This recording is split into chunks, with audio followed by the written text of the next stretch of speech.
Radhe Radhe, Dandavat Pranam. Welcome to Shri Shri Radha Vino Bihari Mandir in our beautiful new temple, Shri Vrindavan Dham.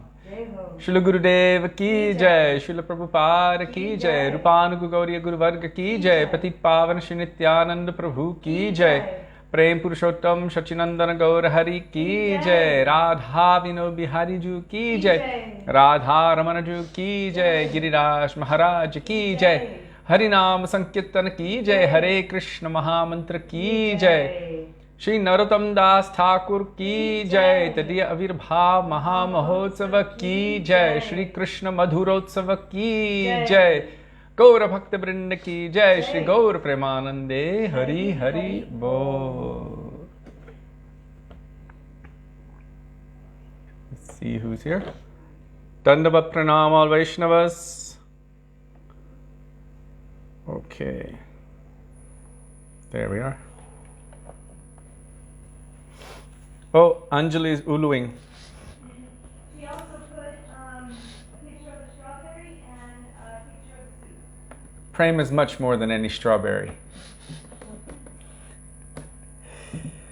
Okay, so we will begin with Mangalacharan, page 1 of this book, Sri Gauriya Giti Guccha, Vandeham Sri Guru Sri Yuta Padakamalam, calling on all of our gurus, beginning with our own Gurudev, or whoever your own Gurudev is, and from there going upward and onward through Guru Parampara, Rupanuga Guru Varga, then all Guru Parampara to Krishna and his Prem Guru Srimati Radhika, and then ending in Mahamantra, which is the culmination. It is Radha and Krishna's pastimes with meeting and separation. So we will begin with Mangalacharan. Vandeham Shri Guru Shri Yuta Padakamalam. Just so you know, that's an old quote, Rudra Prabhu. Janardhan Prabhu already made a poster about it.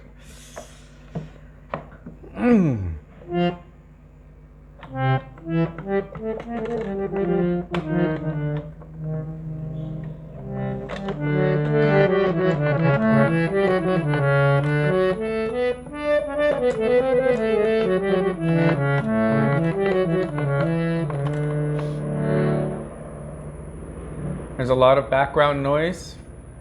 It's very rare to see helicopters in Vrindavan, but for some reason, someone has decided to make a business out of taking people for 3,000 rupees a person. They take them up into the sky, bring them around like parikrama, and allow them to drop flowers over Yamuna. So just very close to where we are is their launch pad. So I'll have to... hopefully you don't hear it too much.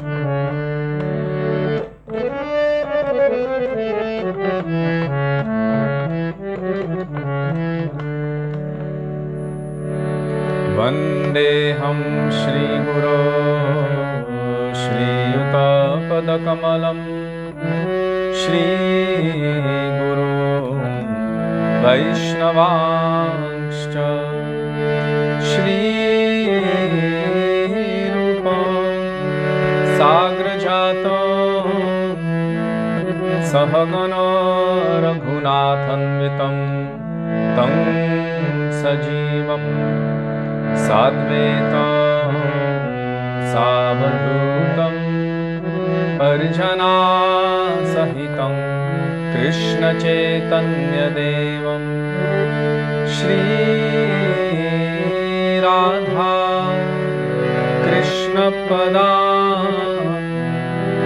Sahagana Lalita Shri Vishakhanvitangscha Om Ajnanatimiraandhasya Jnananjana Shalakaya Chakshurunmilitam Yena Tasmai Shri Gurave Namaha Namo Vishnupadaya Radhikaya Priyatmane Shri Śrīmad Bhaktivedānta Nārāyaṇa Namine Shri Krishna Leela Katane Sudaksham Audarya Madhurya गुणैश्च युक्तं वरं वरेण्यं पुरुषं महान्तं नारायणं तं शिरसा नमामि त्रिदन्दिनं भक्तशिरोमणिं च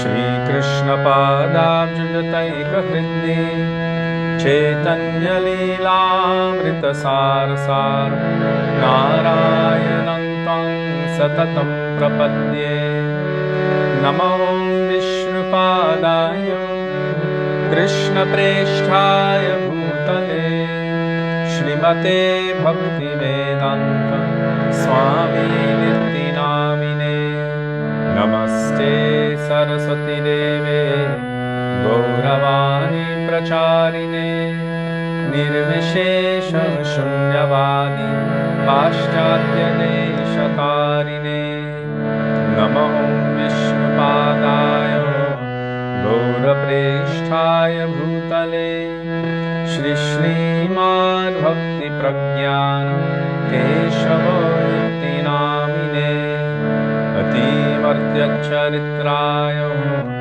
स्वश्रितानां च पालिने जीवदुःखे सदर्ताय श्रीनाम प्रेमदायिने नमो विष्णुपादाय कृष्णप्रेष्ठाय भूतले श्रीमते भक्तिसिद्धान्त सरस्वतीति नामिने श्रीवर्षभानवी देवी दयिताय कृपाभये कृष्ण संबंध विज्ञान दयिने प्रभवे नमः माधुर्योज्ज्वल प्रेमभ्य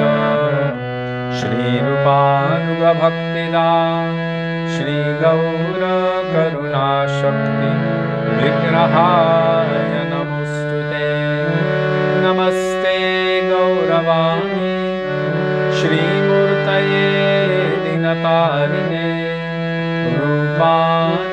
रूपानुगविरुद्धाप सिद्धान्तध्वन्तहारिणे नमो गौरकिशोराय साक्षाद्वैराग्यमूर्तये विप्रलम्भरसम्बोधे पदं पूजायते नमः नमो भक्तिविनोदाय सच्चिदानन्दनामिने गौरशक्तिस्वरूपाय रूपानुगवरायते गौराविर्भावभूमेस्त्वं निर्देष्टा सजनप्रिय वैष्णव सर्वभौम श्री जगन्नाथाय ते नमः वाञ्छाकल्पतरुभ्यश्च कृपासिन्धुभ्यैव च पतितानां पावनेभ्यो वैष्णवेभ्यो नमो नमः नमो महावदन्याय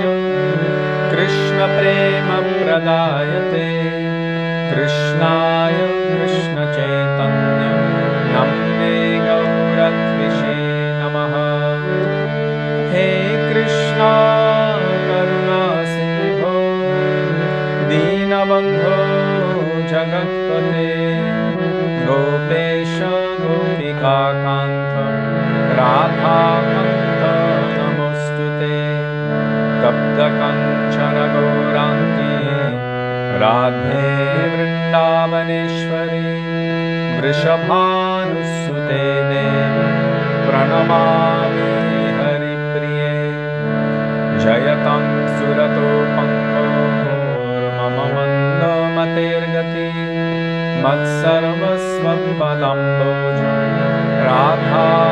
राधावदनमोहनो दिव्यवृन्दारण्यकल्पद्रुमद श्रीमद्रत्नागारसिंहासनस्थो Shri Shri Radha श्रीलगोविन्ददेव प्रेष्ठादिभिः सेव्यमानुस्मरामि श्रीमन्द्रसरसारम्भे वंशिवतकतस्थितः कार्षण्येन्दुस्वनैर्गोपी Gopinath श्रीस्तुनः वृन्दाये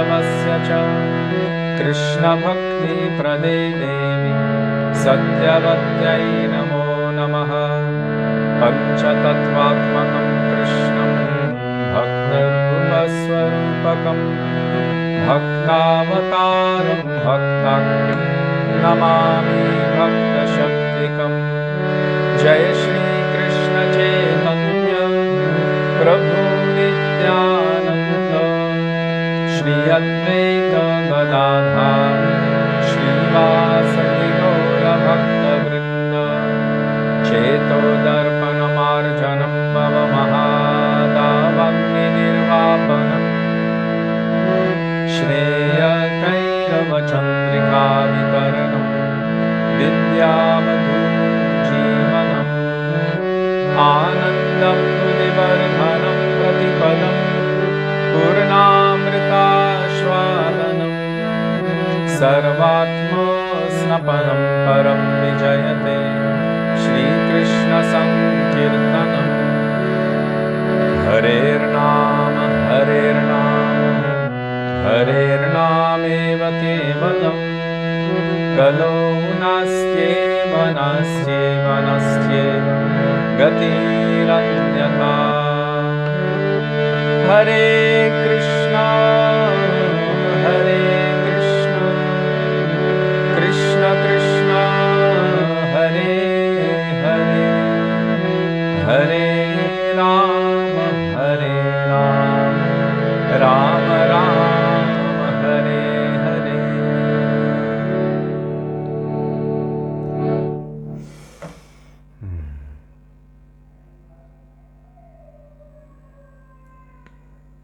Sudevi, Krishna is not holding a flute.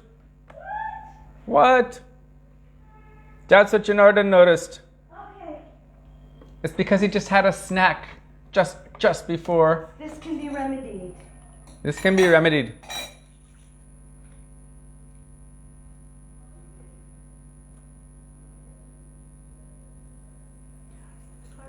Krishna, flute, madhurotsava.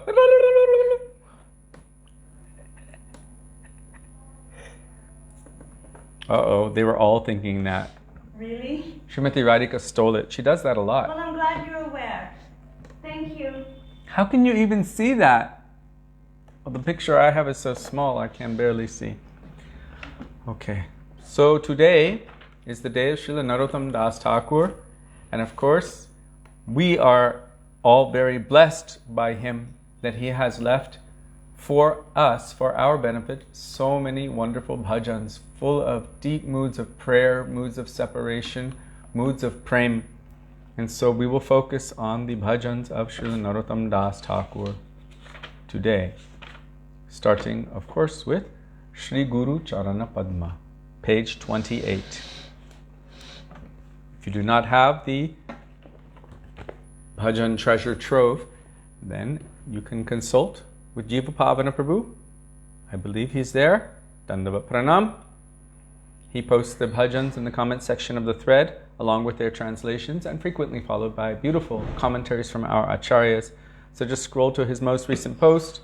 There I see Anjali. Anjali has posted the page number, but that's not the right page. Shri Guru Charana Padma is page 28. And so, yes, just scroll to Jiva Pavana Prabhu's most recent post, and there you will find the treasure of your hearts. Shri Guru Charana Padma, Kevala Bhakati Sadma, by Srila Narottam Das Thakur. Shri Narottam Das Thakur ki Jai. Tadiya Abhirbhav Maha Mahotsava ki Jai.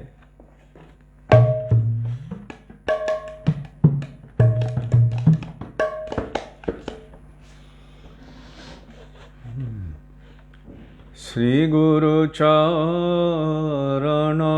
Padma Kevala Bhakati Sadma. Shri Guru Charana Padma Kevala Bhakati Sadma. Mando Mui Savadhano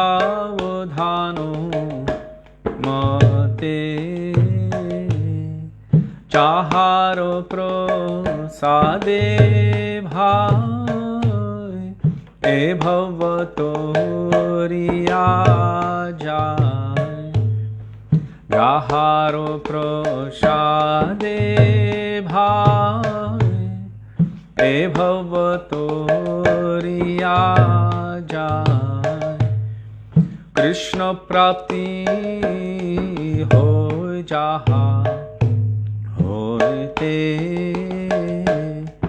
Krishna prapti hoy jaha hoite Guru mukha padmo vakyo chitte te koriya aikyo Guru mukha padmo vakyo chitte te koriya aikyo Guru mukha padmo vakyo chitte te koriya aikyo Guru mukha padmo vakyo chitte te koriya aikyo Arna kori ho mane asha Arna kori ho mane asha Arna kori ho mane asha Arna kori ho mane asha Shri Guru charane rati aise uttama gati Shri Guru charane rati aise uttama gati Je prasade pure sarva asha Je prasade pure sarva asha Je prasade pure sarva asha Je prasade pure sarva asha चक्षुदान दिलो जे जन्मे जन्मे प्रभु से चक्षुदान दिलो जे जन्मे जन्मे प्रभु से दिव्य ज्ञान हृदय प्रकाशितो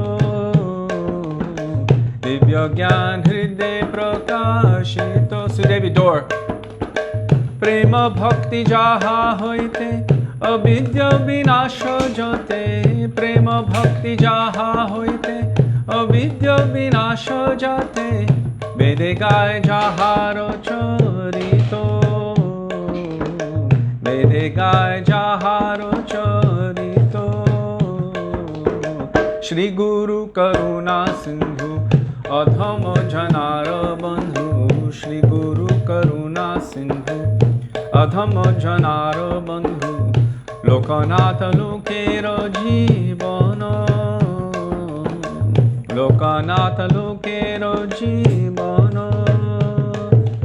हा हा प्रभु करो दया देह मोरे पद छाया हा हा प्रभु करो दया देह मोरे पद छाया तुआ पदे लोइनु शरण तुआ पदे लोइनु शरण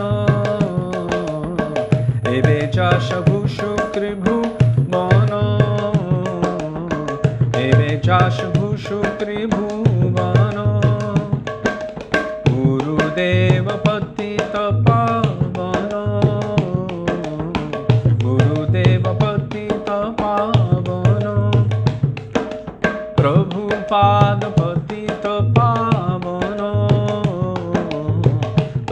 padapatita pavana.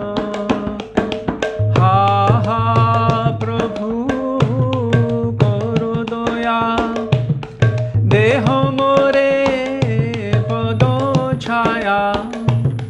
Ha ha Prabhu karo daya, deho more pado chaya. Guru Deva jai, Guru Deva, Guru Deva jai, Guru Deva, Guru Deva jai, Guru Deva, Guru Deva jai, Guru Deva. Prabhupada jai, Prabhupada, Prabhupada jai, Prabhupada, Prabhupada jai, Prabhupada, Prabhupada jai, Prabhupada. Guru Parampara, Guru Parampara, Guru Parampara, Guru Parampara, Guru Parampara, Guru Parampara, Guru Parampara, Guru Parampara. Thakur Narottama, Thakur Narottama, Narottama, Thakur Narottama, Thakur Narottama, Thakur Narottama, Narottama, Thakur Narottama. Srila Gurudeva ki jai, Srila Prabhupada ki jai, Rupanuga Gauriya Guru Varga ki jai, Shri Guru Parampara ki jai, Shri Narottam Das Thakur ki jai. Thakur Narottama. One thing I want to share with you, just in case you haven't noticed, there's a tendency for saying bhav instead of bhava.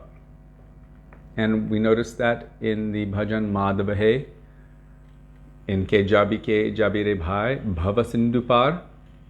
Here, E Bhava Turiya Jai. So there is a very specific difference between bhav and bhava. Bhav is transcendental sentiments, transcendental moods. It is the goal of our sadhan. It is the goal of all of our practices, initial practices on the path of bhakti. Kriti sadhya bhavet sadhya bhava sa sadhana bida. So that is the goal. But here it says, E bhava turiya jai. Jai means victory, E bhava.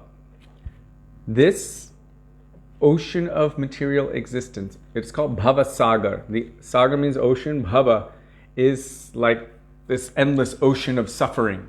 So there's a complete opposite difference between bhav and bhava. So it's not E bhava turiya jai, it's E bhava turiya jai. It's not bhava sindhupar, it's bhava sindhupar, like that. So just remember the difference between a and a. It's the first two letters of the Sanskrit or Hindi alphabet, a and a. It just reverses the meaning. So, E bhava turiya jai. I just wanted to share that with you. And this bhajan by Srila Narottam Das Thakur is really the essence of how a disciple should approach their Gurudev. With what kind of mood of humility, how one should see their transcendental Gurudev. And of course, Narottam Das Thakur saw his Gurudev like this. Here it says, Lokanath Lokera Jivana. Now, Lokanath means all the people of this world, but Lokanath is also his Gurudev. So he's expert in manifesting all of these different moods. Of course, we will speak more about them later. But in this bhajan, our Srila Gurudev, Srila Bhaktivedānta Nārāyaṇa Gosvāmī Mahārāja would quote from it often.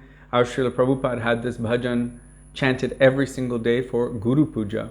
Some people think this bhajan is only for Srila Prabhupada, but actually it was written by Srila Narottam Das Thakur for his Gurudev, and all personalities who are qualified chant this bhajan relating to their Gurudev. So when we were young, they had this idea that Shri Guru Charana Padma is only for Prabhupada and E Baro Kurana Koro is for anyone else's Gurudev. But this idea is simply sentimental. It's not reality. So Shri Guru Charana Padma is for Shri Guru, Guru who is endowed. As Srila Gaur Govinda Maharaj said, Shri Guru means that Guru who is endowed with Shri. Okay, question. Who is Shri? If you can get that one right, well, you'll get the mercy of Krishna. I know that because, well, Krishna just loves that person more than anybody. So let's see. Who is Shri? So our Srila Gurudev, he would very often quote this Prema Bhakti Jaha Hoite. Very good, Anjali. Haribo. You all know that one. Avidya Vinasha Jate. First and foremost, Prema Bhakti will come. And by the mercy and by the effect of that Prema Bhakti, then Avidya Vinasha Jate. One cannot remove their anarthas without the positive. One requires the positive, higher taste in order to relinquish the lower taste. By our nature, we are seeking taste. And if we're not satisfied with spiritual taste or longing for, greedy for that spiritual taste, then naturally we will strive toward the mundane or material taste. So Prema Bhakti manifests first to us in the form, the first particle of Prema is known as Shraddha, and that's not some material sentimental faith. It is actually a bestowal, an awakening by the effect of a transcendental person who is in contact with transcendence, by the effect of, Sambit and Hladini on the platform of Sandhini. That means the transcendental personality carrying, who is Guru Tattva, carrying Radha and Krishna in their heart, will awaken within our heart by their association the desire, the tendency, and the inclination to serve Krishna. That is known as Krishna Seva Vasanam. So, as Mahaprabhu told Rupa Goswami, E rupe brahmanda brahmite kon bhagavanajeev Guru Krishna prasade pai bhakti lata bij. Guru is not giving a seed. That bhakti lata bij is, if you read all of the different commentaries on what that is by all of our acharyas, check out Acharya Database. Check out all of the different commentaries of all of the different acharyas. That bhakti lata bij is in itself Sadhu Sangha. Krishna Bhakti Janmamul Hoy Sadhu Sangha. By that Sadhu Sangha, what awakens? The desire to serve Krishna. That is Krishna Bhakti Janma, the birth of devotional service to Krishna. And that takes its first form as Shraddha. Ado Shraddha. And then again, Tata Sadhu Sangha. More and more association with Vaishnavas. That is always there. Even after the attainment of perfection, still Sadhu Sangha is the most essential thing. And Srila Gurudev would also quote this, Divya Gyan Hriday Prakashita. And so would Srila Gaur Govinda Maharaj. So, and that also goes along with Krishna Prapti Hoy Jaha Hoite. Divya Gyan means divine knowledge. Jiva Goswami says, Divyam Gyanam Kshapayati iti Diksha. What is Diksha? Di means Divyam Gyanam, transcendental knowledge of our relationship with Krishna, with Mahaprabhu, with Gurudev. That is Divyam Gyanam. Who am I? Who is my beloved Lord? And what is the nature of my relationship with my Lord? And as a result of that, Di, awakening in the heart, Shapayati, means all anarthas, all misgivings, all unfavorable things will gradually become dispelled, dissipated, destroyed. Vinash means to destroy. Sarva Vigya Vinasha Śrī Narasimhadev Bhagavana Ki Jai. So here, Vigya and Avidya means the same thing. So Avidya means ignorance, and Vigya also means ignorance. Vinasha means to destroy. So by the effect, by the positive effect, then all ignorance is destroyed. But first, Gurudev awakens something within our heart. Who am I? Who is my beloved Lord? How will I serve my beloved Lord? And then, from that, the awakening of Prem starts. Just in microscopic Shraddha in the beginning, but that gradually grows. Shraddha, Nishta, Ruchi, Ashakti, Bhav, Prem, Snehamam, Pranaya, Rag, Anurag, Bhav, Mahabhav. It continues like this. Actually, Mahabhav is the special characteristic of Srimati Radhika, Mahabhav Surupini Shri Radha Thakurani. And from there, Modan, Madan, etc. So, here, Guru Mukha Padma Vakya Chite Te Koriya Aikya Ar Na Koriho Mane Asha. I remember Srila Bhakti Kamal Govinda Maharaj. He said, so many people publish so many books, this and that, and people say stuff. We're not concerned with what this book is saying and what this person is saying, but we are concerned with what Sri Guru is saying. Guru Mukha Padma Vakya. He said, if I even say anything different from your Gurudev, do not listen to me. You listen to your Gurudev. Guru Mukha, from the mouth, the lotus mouth of Sri Guru. Mukha Padma means lotus mouth. Why lotus?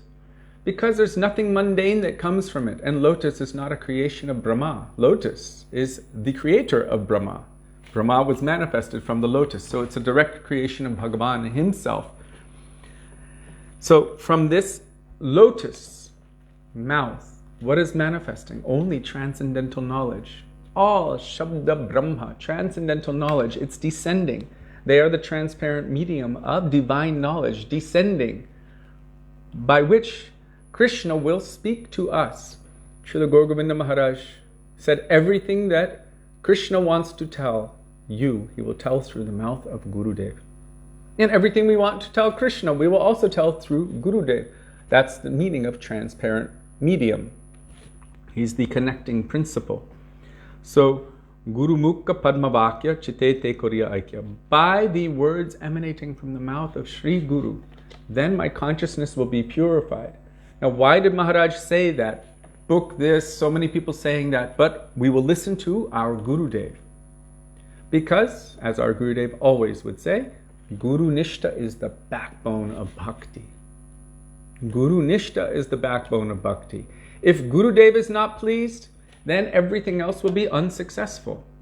All of our service to the Vaishnavas, all of our service to Krishna, because we're missing the very first point. We're missing the proper answer to the first equation in the series of equations. And anyone who knows anything about math, if you get the first one wrong, and there's a series of 30 in order to come to the final answer, even if everything else appears to be right, if the first step is wrong, then everything else will actually be wrong and you will not attain the right answer at the end either.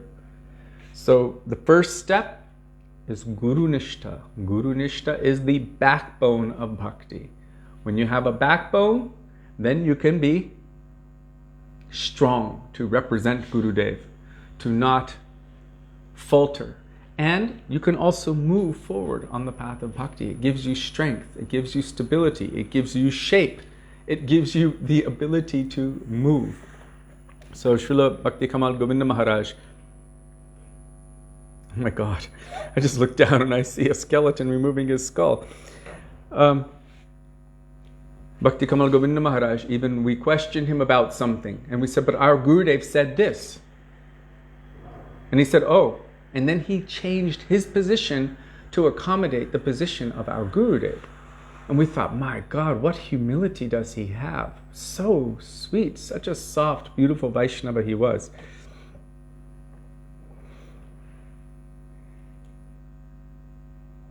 So within this bhajan, Shri Guru Charana Padma, Kevala Bhakti Sadma, the only way to attain the wealth of bhakti is by taking shelter of the lotus feet of Sri Guru. And Bando Mui Sabdhanamate, with great care and attention. Sabdhan, it means beware, watch out. With great care and attention, one should serve Sri Guru. Like we speak about Ekadashi, right? Madhavatiti Bhakti Janani Jatane Palana Kori. Very carefully, one should observe and honor. In this case, very carefully, with great care and attention, one should serve their Gurudev. If you want to learn more about this bhajan, I recommend some amazing reading. It is called Shri Guru Vandana by Srila Gaur Govinda Maharaj. So powerful, so deep, so thorough, and so amazingly mind-opening about Guru Tattva. And the reason I'm recommending it is because it was Srila Gaur Govinda Maharaj's book which came to me, Shri Guru Vandana, just the day or two before I actually officially met my Gurudev for the first time. And that gave me a bit of an entrance into what Guru is. A little bit, something cracked. Some of that hard, stone-like mentality cracked a little bit by the words of Srila Gaur Govinda Maharaj. So I recommend it to all of you. Oh, someone knows about the crying school. Okay. Now we will pray to the Vaishnavas.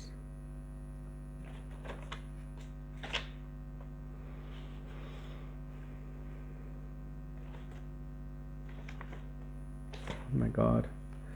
We have so many, most of our bhajans are by Srila Narottam Das Thakur.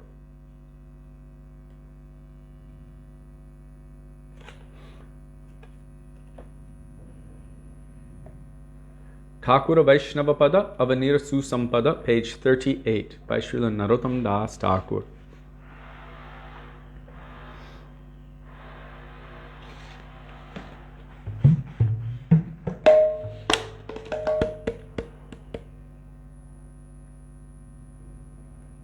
Radhika Ahuja, Radhe Radhe. Why do we give so much attention to his lotus feet above any other body part?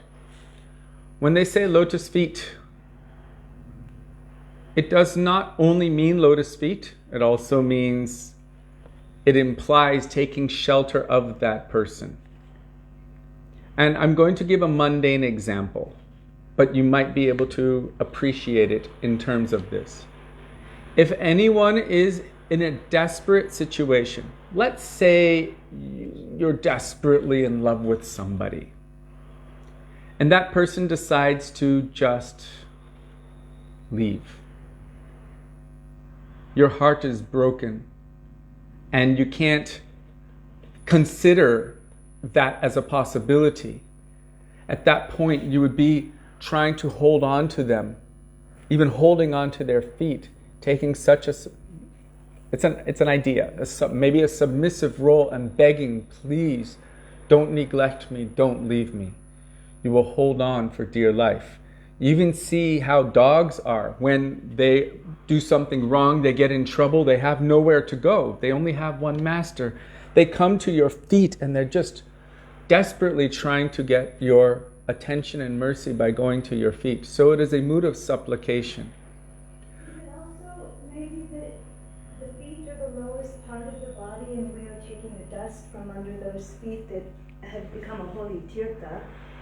But like that those feet roam around the entire world, making that holy. But when we approach them, we approach the lowest thing out of humility, like I'm bowing as low as I can, taking the dust from. Is that? Did you all hear what Sudevi just said? Please let me know.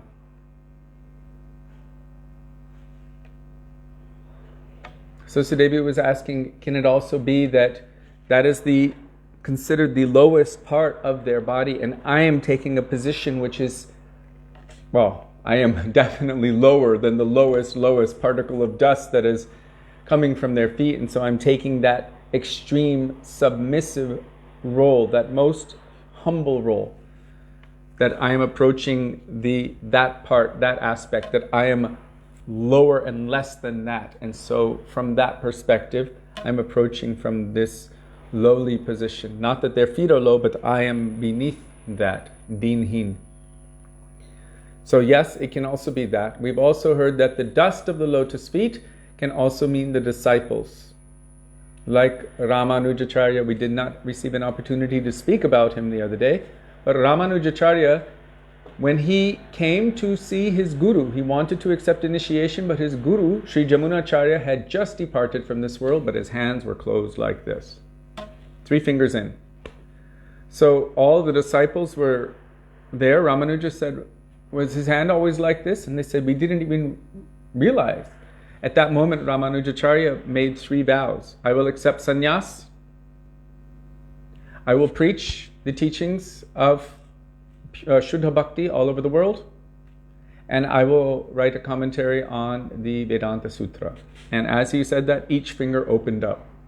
And at that moment, all the disciples of Yamunacharya, most of whom were very, very senior to Ramanuja, they immediately acknowledged this is the next proper in-line Acharya. He understood the inner heart's desire of our Gurudev.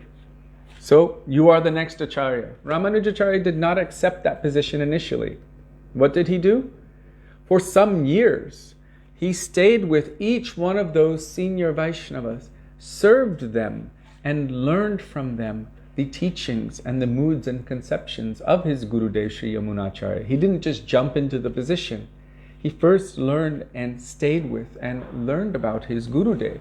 And then once he received their mercy and the moods of his Gurudev, after some years, then he accepted that position as a service, as having been ordered by all of his senior godbrothers. So this is also a meaning of the dust of the feet of the Vaishnava, means those who have understood and ascertained the inner sentiments of the heart of their Gurudev. Then they are also considered the dust of the feet. They're always remaining at the feet of Sri Guru. So there are many different meanings of the feet or the feet dust. There are so many different meanings, and depending on one's perspective, they can see 1, 2, 10, or 20 different meanings to that. Once there was a devotee who kept touching our Gurudev's feet at every place on the parikrama, and Gurudev said, once a day is enough. Once a day is enough. So,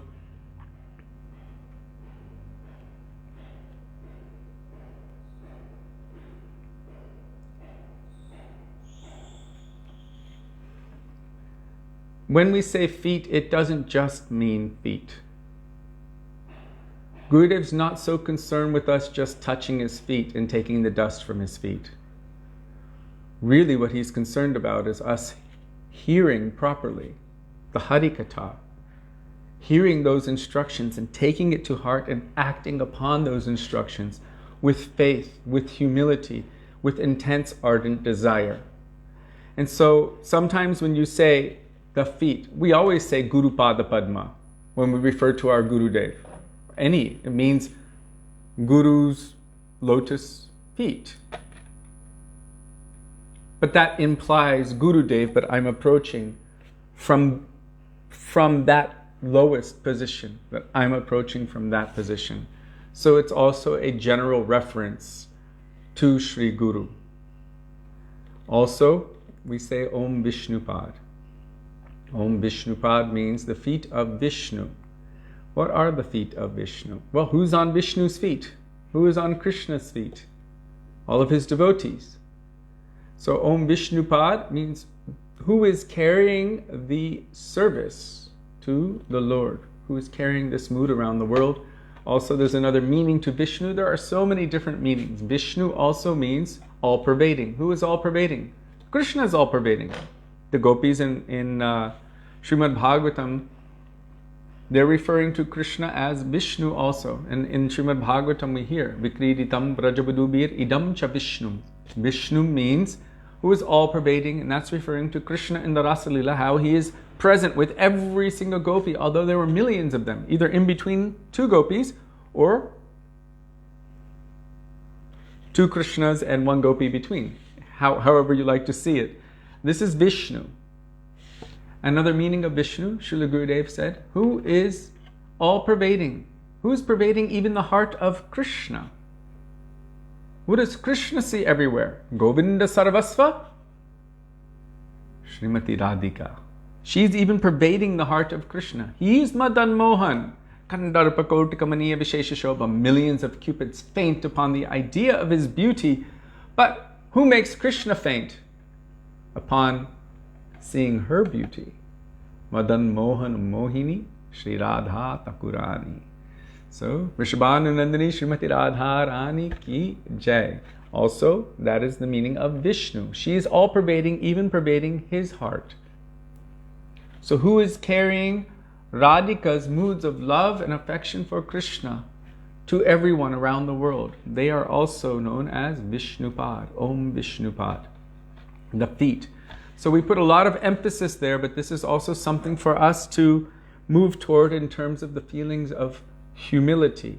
That I'm not just going to jump to the head. I'm going to approach from the most menial position, approaching from the feet. And from there, then I will receive the mercy that Gurudev wants to give. There are also many other different meanings. Srila Gurudev has spoken many, many times on this, but today is the day of Narottam Das Thakur, so we will continue speaking about the feet at another time. And I believe Janardhan had asked a question.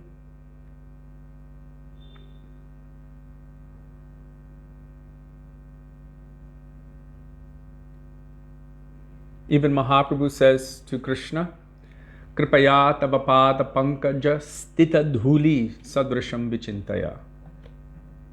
He's praying that keep me tucked under your feet, even as one particle, one atom, one particle of dust of your lotus feet.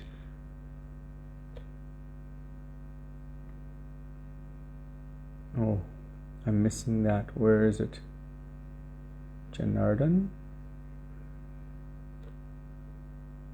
What should one do if a sannyasi requests them to come serve them and be their assistant, but that sannyasi is not following their guru and sannyas guru very strictly? Tadatam Tadati pratigrinati guhyam makyati prachiti bhunkte bhojayate chaiva shadvidam pratilakshanam. Rupa Goswami says in the 4th verse of Upadeshamrita, these are the 6 symptoms of loving affection by which attachment is formed. Giving, receiving.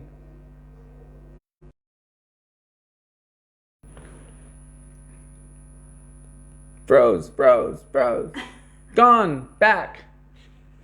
That was the perfect timing. Wow, Krishna arranged. Back.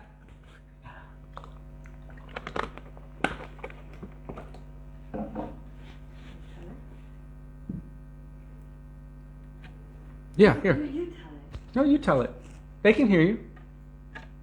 Radhe Radhe. Yeah, they're back. We're back. Can they hear me? Can you hear Sudevi? So, let me come closer.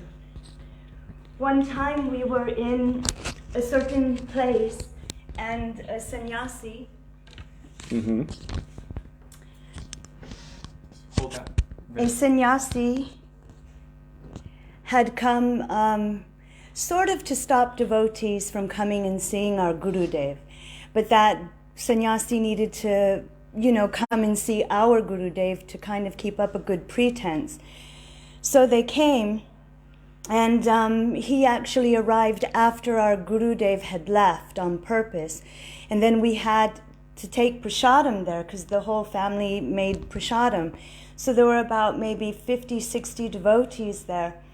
And then this sannyasi arrived, and he was in the pride of place in the big chair to take prasad. And I was instructed to go and to serve this person first, above our Gurudev sannyasis and brahmacharis and the devotees. And I was feeling very, very upset. And also they wouldn't feed our Bengali brahmacharis their rice. They said, no, rice comes after the meal. They have to have rotis. And they were looking at me, Sudevi, please, rice. So then anyway, I was serving quite angry. I wasn't very in a good space in my heart to feed this sannyasi. So then I went to Gurudev, and he was sitting outside his room, and I said, Srila Gurudev, what do you do if you're in a position that you have to serve someone who is offensive to your Gurudev? And Gurudev didn't make such a thing, he was like, oh, well, if you have to be in the vicinity or you have to hear something or serve. Then he said, immediately you should go and you should bathe in any ocean with all of your clothes on, chanting Hare Krishna, praying for forgiveness, that I've been put in this situation. And so it was a very big thing for me to understand that we don't just take any kind of association and serving someone. Like our Gurudev, he wanted to serve Mahaprasad when he first came to the mat, and everyone said, hey, new boy, sit down. You haven't received Diksha. How can you be distributing the prasadam of Guru, the prasadam of Krishna, when you haven't received Diksha mantra? Sit. And Gurudev, oh. So it's not a light thing to do this dadati pratigrinyati. These things are actually supposed to be done with great care. And when we receive Mahaprasad, when we serve Mahaprasad, there is an exchange of love and affection going on. So if we have to excuse ourselves from that situation so that we don't make aparad or associate with somebody who makes aparad, then this is all good. Gurudev told you that it was okay that you didn't have to serve him. Well, because after I did it a couple times, I realized I was in a bad mood and that I was serving this dedicated person, but against Gurudev, I was serving him in an angry mood. You moved against affection. And so I discontinued my seva. And Gurudev said it was okay. Yes, he did. He said it was okay. So it's all good if we find that we are in an unacceptable circumstance and we find that someone is offensive to our Gurudev or our Guru Varga or the Vaishnavas that we understand are very, very high caliber and the beloveds of Krishna, then there is no chance of making aparad by excusing ourselves from that situation, and sometimes pranams forever. Thank you, Sudevi. Another thing in this connection, which is very important to consider, there is no obligation to have to associate with somebody by heart or by service if we feel genuinely within our heart that this will be unfavorable for our bhakti.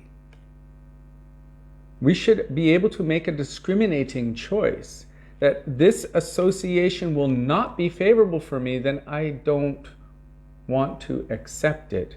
It doesn't have to be a mood against affection, but if we are begrudgingly doing something, that person, first of all, if you're going to be cooking and you're not happy to be cooking for that person, then your service is not really service. It is begrudging, and it is unfavorable for them. If they take that, they might become sick. So all around, it's actually not favorable. If somebody wants you to serve them, but you don't have faith in them and you feel that they are not representing what you need in your spiritual life, and it's going to detrimentally affect you, where is the obligation to have to do such a thing? I mean, you can say, well, Trinadapi Sunichena.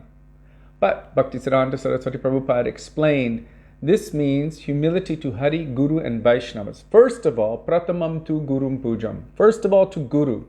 And then in relation to that, who will increase my faith in my Gurudev, who will increase my nishta in the lotus feet of my Gurudev, then I will accept that association. So there's no obligation to have to serve somebody who will actually be detrimental to one's bhakti. If there is some kind of obligation, then when one must do it without attachment. Like Raghunath Das Goswami was ordered by Mahaprabhu. Go home, be like normal in the world, but without attachment. You should develop attachment within your heart and your mind for Krishna. So sometimes it's necessary. Let's say you go to visit your family and your family might not be devotees and they might also be atheists, but there might be some necessity, some material obligation to have some kind of connection. But that connection is not the deep connection where one is revealing their heart and their shraddha in bhakti. It is some surface connection, but what is the depth of my heart?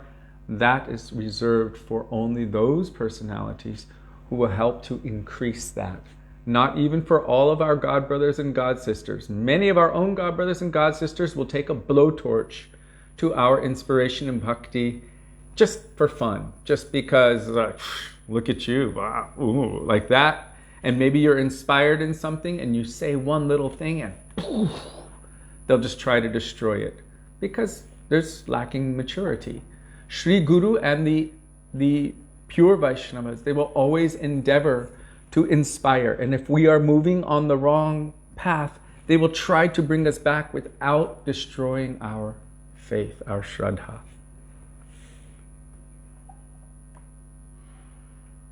Whom is the closest beloved disciple of Srila Gurudev? Well, Mr. Whitaker, it could be you. It could be. If you endeavor your best to serve his manobhishta. I cannot say that. I do not know. Who is endeavoring by mind, body, words, heart, and soul to follow, and not doing anything which would bring any disrepute to him? Who is always conscious, day and night? That is Sat Sishya. Like Narottam Das Thakur for his Gurudev. That is Sat Shishya.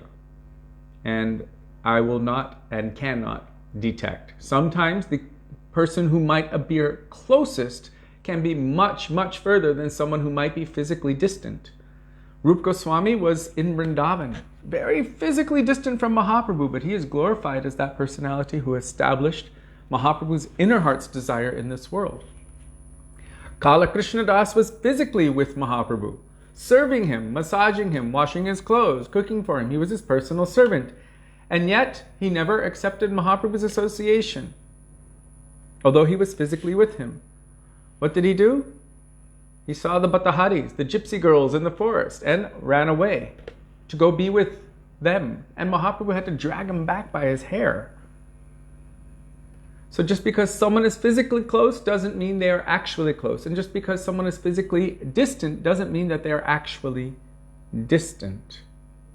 It depends on the mood and the heart. And this was the question I asked to Srila Bhaktivedānta Bharati Maharaj, because after the departure of our Gurudev, so many persons were actually speaking against the teachings of our Gurudev, saying that in order for someone to be your Shiksha Guru, they have to have been physically close to your Diksha Guru, otherwise it's not possible. So I mentioned this to Srila Bhaktivedānta Bharati Maharaj. I said, some are saying this. I don't agree with it, but can you please reconcile it, shed some light on this? He said, we've never heard such things. And then he quoted that beautiful verse from the Puranas. I can't remember the verse, Giro something. Something about the sun and the lotus flower are so physically distant, but their relationship is so close that the lotus flower blooms upon the presence of the sun. And the moon and the night lotus, so much physical distance is there, but their relationship is so close that it blossoms upon the presence of the moon. And the peacock and the monsoon rain cloud, although there's so much physical proximity, so much physical distance, still their relationship is so close that when that monsoon rain cloud begins to rumble, the peacock begins to dance. How close is their relationship? He said, so physical proximity is not the barometer. It is a matter of the mood in the heart. So we also have seen that with one primary disciple of Srila Bhaktisiddhanta Saraswati Prabhupada, who was one of his closest, actually two of them, two of his closest associates, and they ended up being actually the furthest away. And so many stalwarts, like our Param Gurudev Srila Bhakti Pragyan Keshav Goswami Maharaj, our Srila Prabhupada, Bhakti Shrirup Siddhanti Maharaj, and so many others, they had to separate from that other group and start their own society. They started Gaudiya Vedanta Samiti together, because those persons had deviated so far from the teachings of Srila Bhaktisiddhanta Saraswati Prabhupada, although they had appeared to be physically the closest. So sometimes mosquitoes are very, very close, but they're only causing annoyance and sucking blood and creating an itch. So just because something is close doesn't mean it's really close. Gurudev said, don't always try to touch my feet. You should try to touch my heart. So I hope that was satisfactory. Now we're going to sing Thakura Vaishnava Pada by Srila Narottam Das Thakur. Page 38. Thakura Vaishnava Pada Avanira Susampada Thakura Vaishnava Pada Avanira Susampada Shuno bhai hoya ekamon Shuno bhai hoya ekamon Ashroyo lohiya bhaje Tare Krishna nahi tyaje Ashroyo koriya bhaje Tare Krishna nahi tyaje Ar sabo more akarono Ar sabo more akarono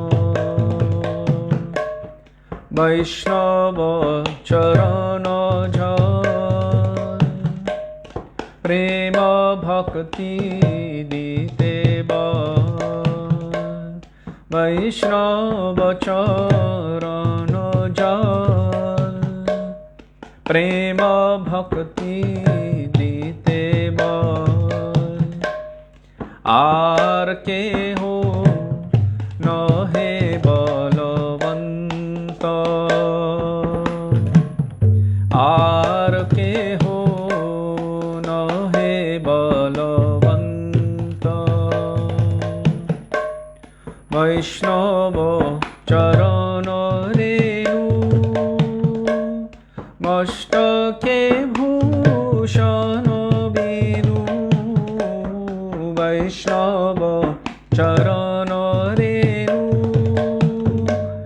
Mastake bhushana binu Ar nahi bhushane royanta Ar nahi bhushane royanta Tirtha jal pavitra gune likhiya che purane Tirtha jal pavitra gune likhiya che purane Se sab bhaktira pravanchana Se sab bhaktira pravanchana Vaishnavera padodaka samana he esava Vaishnavera padodaka samana he esava Jate hoi vanchita purana Jate hoi vanchita purana Vaishnava sangete man anundito yanukam Vaishnava sangete man anundito yanuksham Sada hoi Krishna parasanga Sada hoi Krishna parasanga Sada hoi Krishna parasanga Sada hoi Krishna parasanga Dino narottama kade Hiya dharyo nahi bandhe Dino narottama kade Hiya dharyo nahi bandhe Moro dasha ke hoilo bhanga Moro dasha ke hoilo bhanga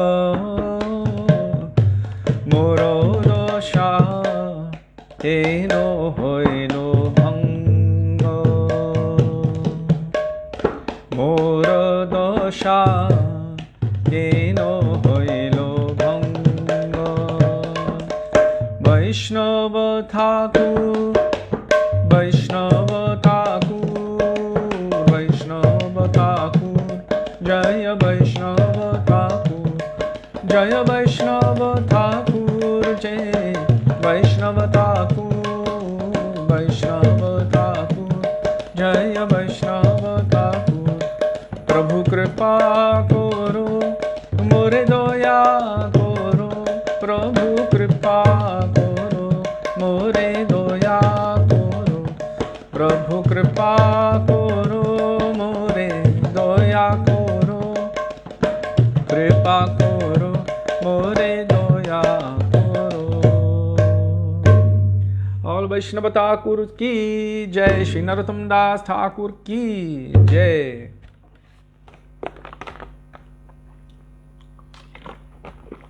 This is the bhajan which reiterates the amazing point of the three most powerful substances. Bhakta Padaduli Ar, Bhakta Padajal, Bhakta Bhukta Avashesh Etin Mahabal. These three substances are extremely powerful. Our Srila Gurudev said so powerful that it can reverse our unwillingness to move forward on the path of bhakti. What is that? Bhakta Pada Dhuli, the dust from the lotus feet of the pure devotees. Ar Bhakta Padajal, the water which has washed their feet. Bhakta Bhukta Avashesh, and the remnants of their Mahaprasad.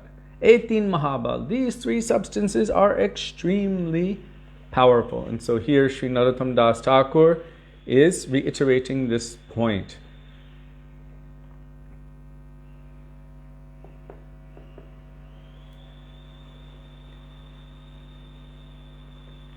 Here Narottam Das Thakur is actually praising the dust, the water of the lotus feet of the pure devotee as being even greater than the water from the holy places. Why? Because the pure devotee himself is known as Tirtha, Tirti Kurbanti Tirthani. The person bhakta, the person devotee, goes to the holy places where everyone goes to remove their sins. They basically drop off their sins, basically like dumping their garbage in the holy dham. And the pure devotee goes to that place and incinerates all that garbage, basically cleans up the trash which everyone else leaves behind. So how powerful is the pure devotee? By their presence, everything, all anarthas and everything are destroyed. So I'm going to now go to Ebaro Kurunakoro Vaishnava Goshai, because that is also by Śrī Narottam Das Thakur. Page 44 by Srila Narottam Das Thakur. He says, Gangara Parashahoile Paschate Pavan Darshane Pavitra Koro Eto Maragun. Only after touching the Ganga does one become purified, but simply by seeing you, O Vaishnava Thakur, one is purified. This is your great quality. Just by the darshan, Darshane Pavitra Koro. And not even us seeing them, but them seeing us. That is why it is said that maybe from the point of liberation into nirvana, the white light, or Brahma Jyoti, it might be possible to be liberated because the pure devotees do traverse through it to go, right? They traverse through Krishna's effulgence to go and serve Krishna. In the process, everywhere they glance, wherever their eyes fall upon, those who are liberated into that state can become liberated beyond that. So Gop Kumar, for example, was able to move out of that situation. But those who technically would attain to the state of Ishvarasya Yuja, emerging within the form of the Lord, the pure devotees do not go there. So their potential is essentially stifled forever. We're not going to go there. Kata Mukti Vyagra. It is like a wide open gaping mouth of a tiger.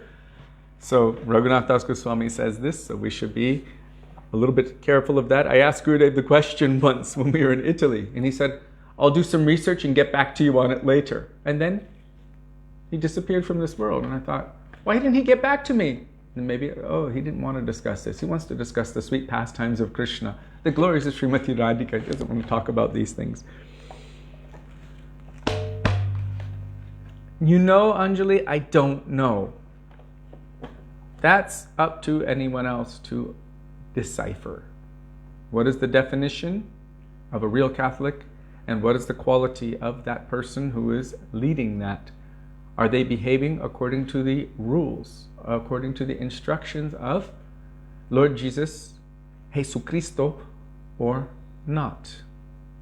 Is the Pope Catholic? Is he following the instructions and the teachings of Jesucristo, or not? Then you can understand whether he's really Catholic or not. So that's not for me to calculate. There was a previous Pope who, according to our Srila Gurudev, was not. So we will continue with Ebaro Kurunakoro Vaishnava Goshai. Srila Narottam Das Thakur, page 44. Ebaro Kurunakoro Vaishnava Goshai. Ebaro Kurunakoro Vaishnava Goshai. Patita pavano toma bine ke ho nai.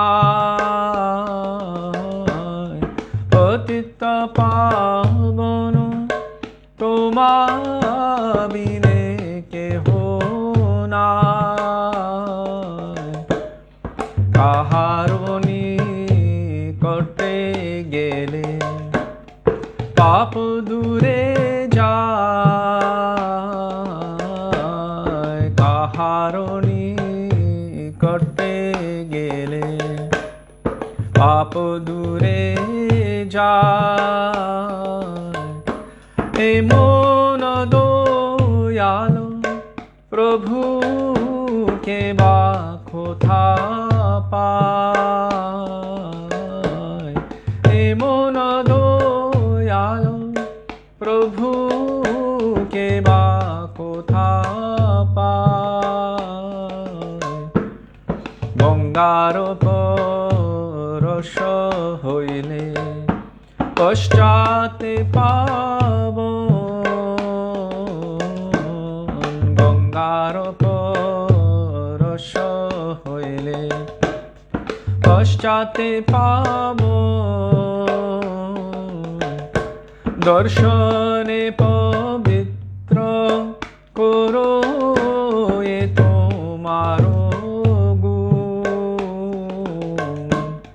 Darshane pavitra koro ye tomaro gun. Haristhane aparadhe tare hari नाम. हरिस्थाने अपराधे तारे हरि नाम. तोमास्थाने अपराधे नाहि कोए राम. तोमास्थाने अपराधे नाहि कोए राम. तोमारो हृदये सदा गोविंद विश्राम. तोमारो हृदये सदा गोविंद विश्राम. गोविंद को हे नमः वैष्णव परायण. गोविंद को हे नमः वैष्णव परायण. प्रति जन्मे कोरी आशा चरणेरो धूली. प्रति जन्मे कोरी आशा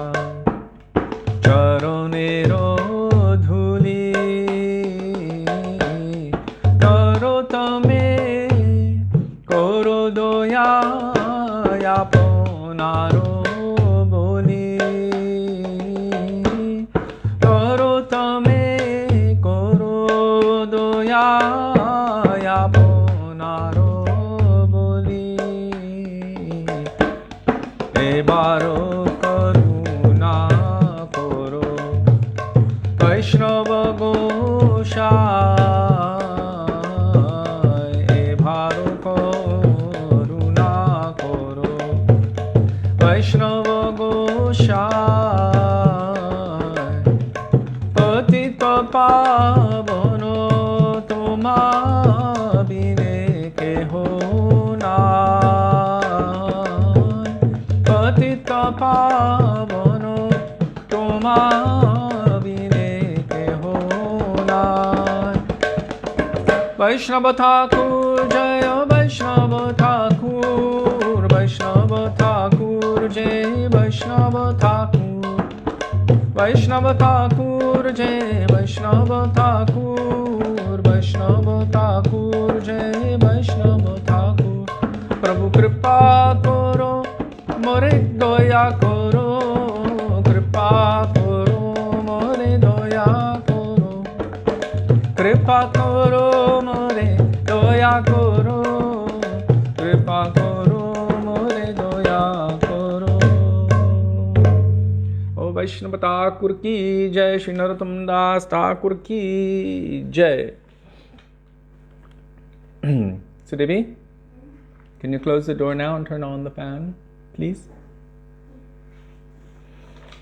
Now we're going to sing from Sri Narottam Das Thakur, calling out for the mercy of Sri Rupa Goswami Pad.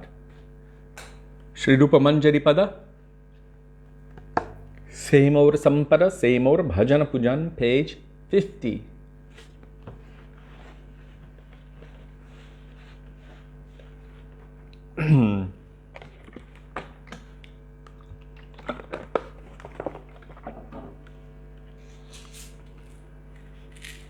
Quick advertisement. Kārtika. Cheap and best. Okay.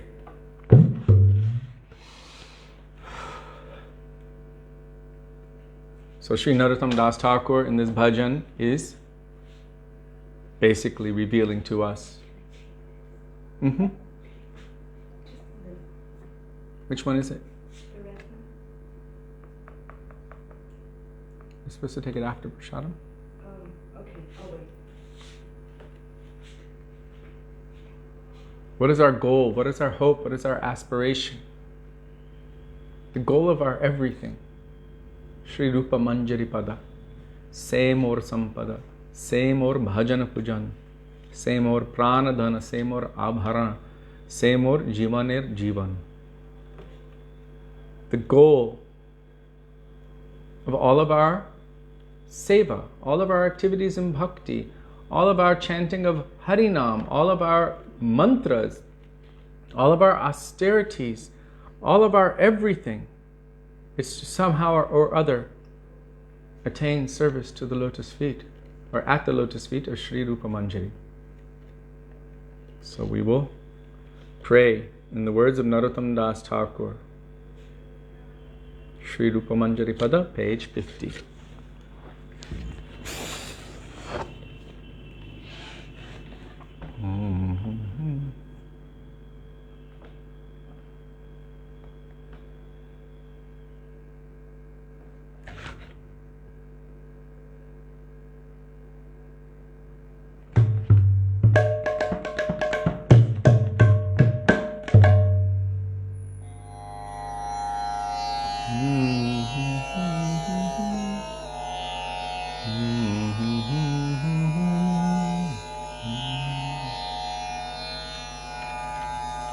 Shri Rupa Manjari Pada Se Mor Sampada Shri Rupa Manjari Pada Se Mor Sampada se mor bhajana pujano, se mor bhajana pujano, se mor prano dhano, se moro yabharano, se moro prano dhano, se moro yabharano,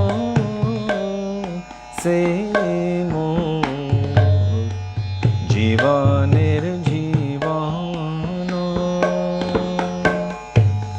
se mor jivanir jivano,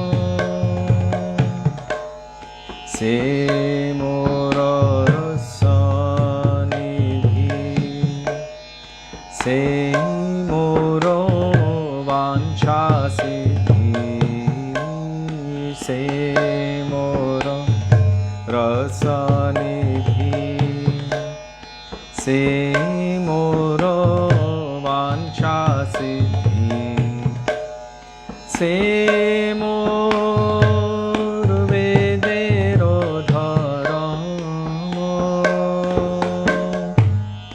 se mor vedero dharamo,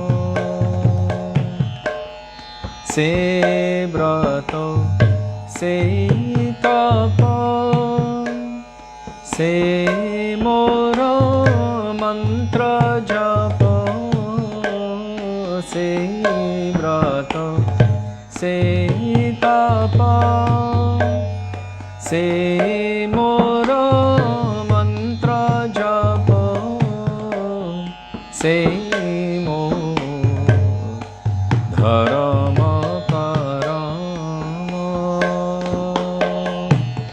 se mor dharma karamo, anukula habe vidhi, se pade hoibe siddhi, anukula habe vidhi, se pade hoibe siddhi, nirakhibo e dui nayane, nirakhibo e dui nayane, se rupa madhuri rashi, prano kubolaya shashi, se rupa madhuri rashi, prano kubolaya shashi, prapunito habe nishidine, prapunito habe nishidine, tuaya darshano yahi, garale jaralo dehi, tuaya darshano yahi, garale jaralo dehi, chirodino apito jivano, chirodino apito jivano, ha ha prabhu koro doya, leho more pado chaya, ha ha prabhu koro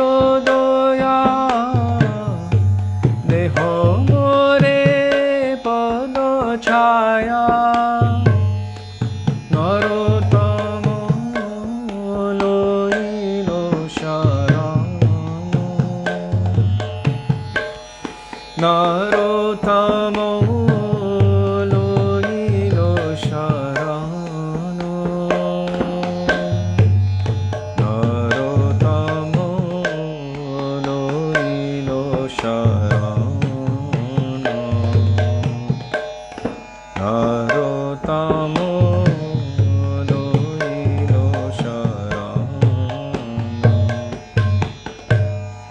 Jaya Rupa Gosvāmī Prabhu Rupa Gosvāmī Rupa Gosvāmī Prabhu Rupa Gosvāmī Rupa Gosvāmī Prabhu Rupa Gosvāmī Rupa Gosvāmī Prabhu Rupa Gosvāmī Prabhu He Prabhu He Prabhu He Prabhu He Prabhu He Prabhu He Prabhu He Prabhu He Rupa He Rupa He Rupa He Rupa He Rupa He Rupa He Rupa He Rupa He. Shri Rupa Goswami Pad ki Jai, Shri Sat Goswami Prabhu ki Jai.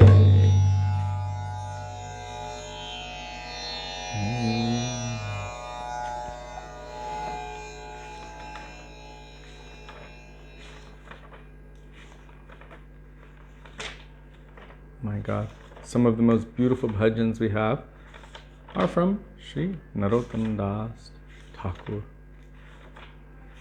Okay, we're going to sing one bhajan which we haven't sung in a long time, but which was one of our Gurudev's favorites, or at least one of the ones that he had me sing very often. Gauranga bolite habe pulaka sharir, Hari Hari bolite nayane babe nir. It includes both Nityananda Prabhu, Sri Chaitanya Mahaprabhu, Rupa Raghunath. It is page 86 by Srila Narottam Das Thakur. And I referenced it yesterday with Ar Kabe Nitai Chander Koruna Hoebe. When, oh when will Nityananda Prabhu give me his mercy? When will you give me your mercy? How to call out as Srila Gurudev told us.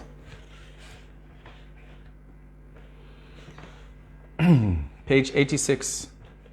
Jaya Shri Krishna Chaitanya Prabhu Nityananda Shri Advaita Gadadhara Shri Vasadi Gaura Bhakta Vrinda Shri Krishna Chaitanya Prabhu Nityananda Shri Advaita Gadadhara Shri Vasadi Gaura Bhakta Vrinda Shri Krishna Chaitanya Prabhu Nityananda Shri Advaita Gadadhara Shri Vasadi Gaura Bhakta Vrinda Shri Krishna Chaitanya Prabhu Nityananda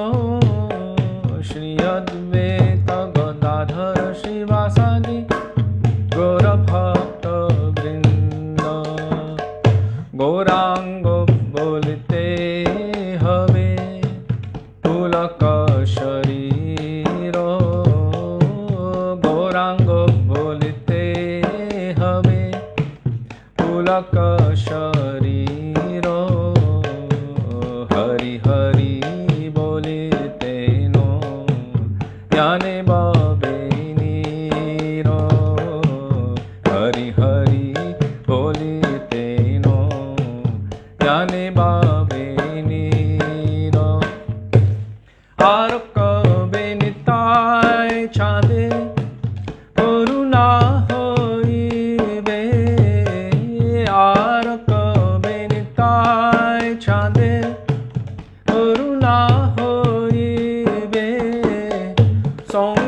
সংসারো বাসনা মোর কবে তুচ্ছ হবে সংসারো বাসনা মোর কবে তুচ্ছ হবে বিষয় ছাড়িয়া কবে শুদ্ধ হবে মন বিষয় ছাড়িয়া কবে শুদ্ধ হবে মন কবে হাম হে রাম শ্রী বৃন্দাবন কবে হাম হে রাম শ্রী বৃন্দাবন রূপ রঘুনাথ পদে হইবে আকুতি রূপ রঘুনাথ পদে হইবে আকুতি কবে হাম বুঝব সে যুগল পিরিতি কবে হাম বুঝব সে যুগল পিরিতি রূপ রঘুনাথ পদে রহু মোর আশ রূপ রঘুনাথ পদে রহু মোর আশ প্রার্থনা করো যে সদা নরোত্তম দাস প্রার্থনা করো যে সদা নরোত্তম দাস গৌরাঙ্গ বলতে হবে পুলক শরীর গৌরাঙ্গ বলতে হবে পুলক শরীর হরি হরি বলতে নয়নে ভাবে নীর হরি হরি বলতে নয়নে ভাবে নীর জয় নিত্যানন্দ রাম জয় নিত্যানন্দ রাম নিত্যানন্দ রাম জয় নিত্যানন্দ রাম জয় নিত্যানন্দ রাম নিত্যানন্দ রাম নিत्यानंद राम जय नित्यानंद राम निताय हे गौर हे निताय हे गौर हे निताय हे गौर हे निताय हे गौर हे जय रूप रघुनाथ रूप रघुनाथ रूप रघुनाथ जय रूप रघुनाथ रूप रघुनाथ रूप रघुनाथ रूप रघुनाथ जय रूप रघुनाथ ठाकुर नरोत्तम ठाकुर नरोत्तम नरोत्तम ठाकुर नरोत्तम ठाकुर नरोत्तम नरोत्तम नरोत्तम ठाकुर नरोत्तम पतित पावन श्री नित्यानंद प्रभु की जय प्रेम पुरुषोत्तम सच्चिदानंद गौर हरि की जय रूप रघुनाथ की जय नरोत्तम दास ठाकुर की जय I have to adjust my position. Hare Krishna.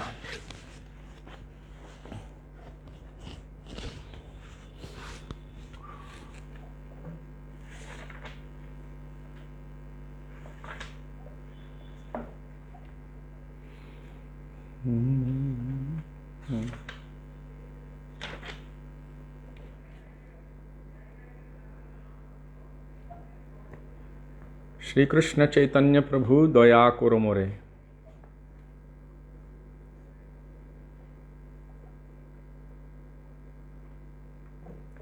Page 96 by Srila Narottam Das Thakur.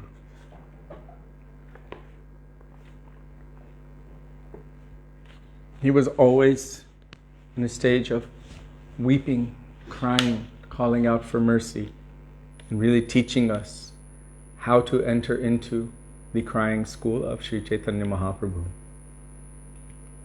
You can see by his moods.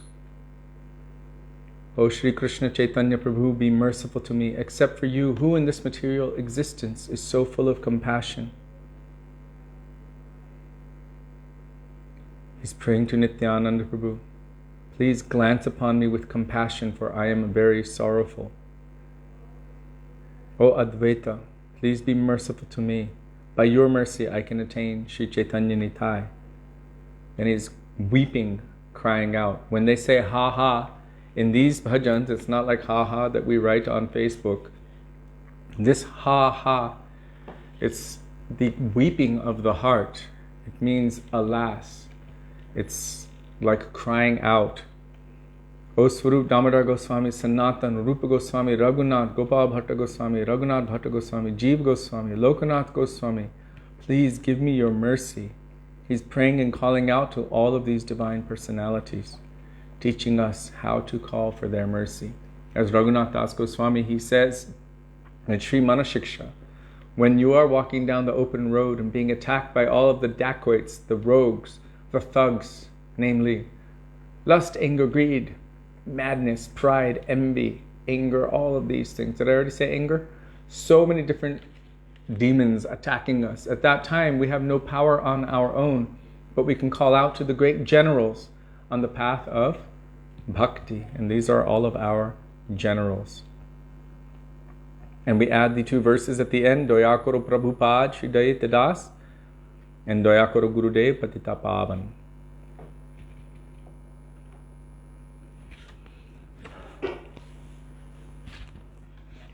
Shri Krishna Chaitanya Prabhu Doya Karo Shri Krishna Chaitanya Prabhu Doya Karo More Toma Bina Te Doyalu Jagata Sangsare Toma Bina Te Doyalu Jagata Sangsare Patita Pavano Hetu Avayavo Taro Patita Pavano Hetu Avayavo Taro Samapatita Prabhu na paibe aro O Samapatita Prabhu na paibe aro Aha Prabhu Nityananda Premananda Aha Prabhu Nityananda Premananda Sukhi Kripavalo Anakaro Yami Baro Dukhi Kripavalo Anakaro Yami Baro Doya Koro Sitapati Advaita Goshai Doya Koro Sitapati Advaita Goshai Tava Kripa Bole Pai Chaitanya Nitai Tava Kripa Bole Pai Chaitanya Nitai Ha Ha Swarup Sanatana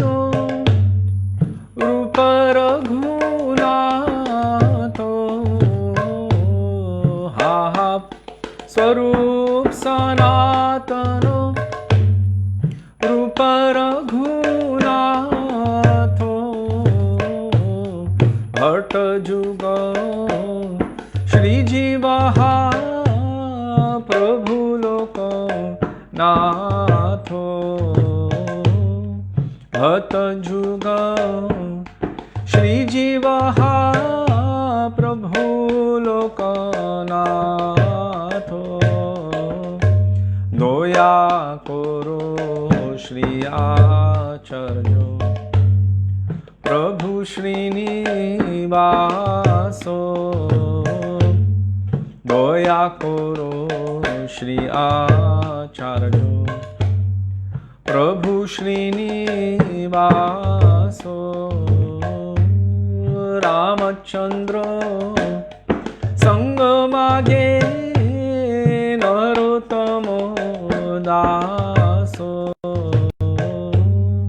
Ramchandra संग मागे नरोत्तमो दासो दया करो प्रभु पादो श्री दयित दासो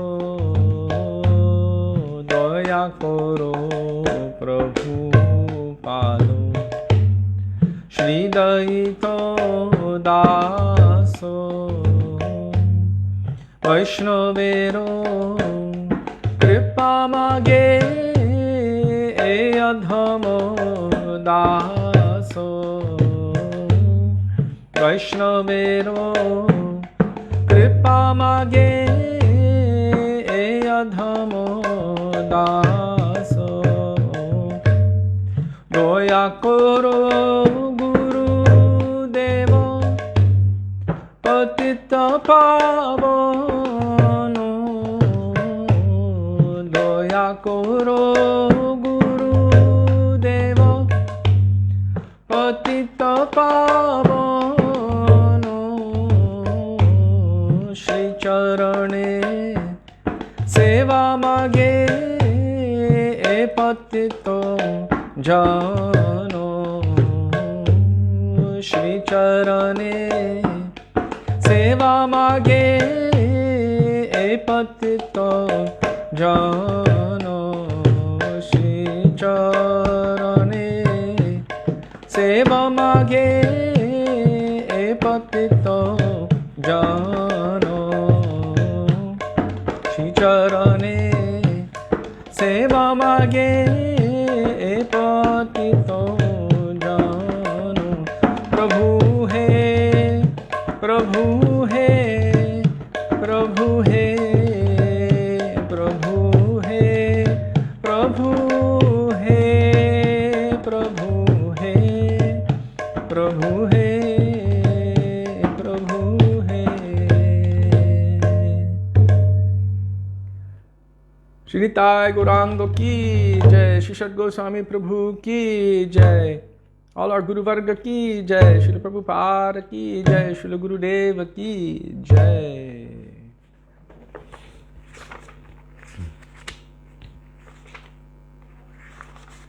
Oh my God.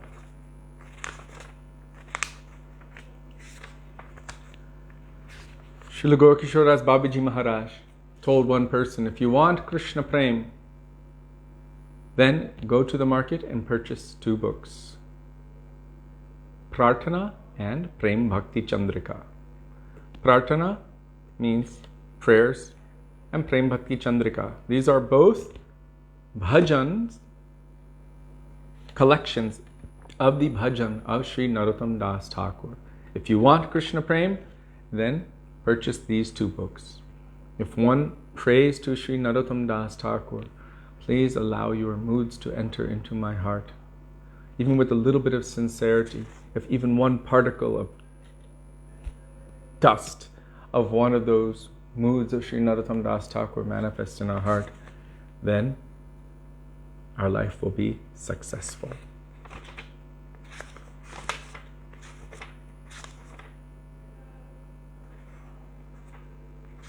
Radha Krishna Pranamor Jugala Kishor Jivane Marane Gati Ar Nahi Mor by Srila Narottam Das Thakur, page 123. Otherwise, scroll to the most recent post of Jiva Pavana Prabhu and there you will find it.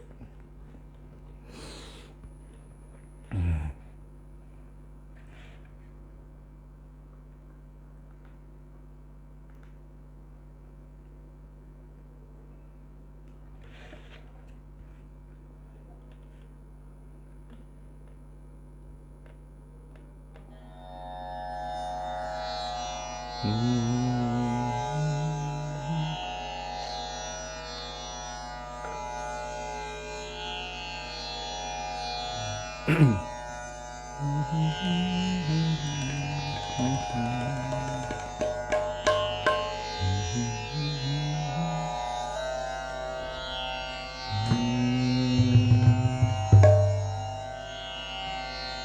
you see the mood of this bhajan,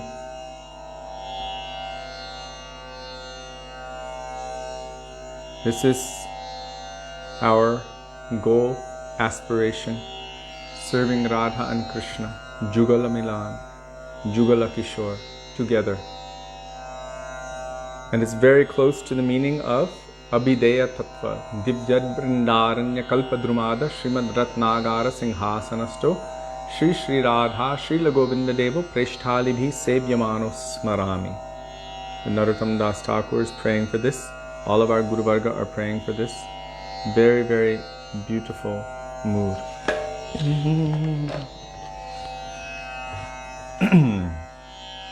Radha Krishna Pranomo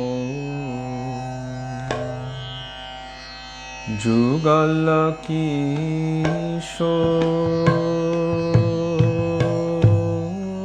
Radha Krishna Pranamo Jugal Kishore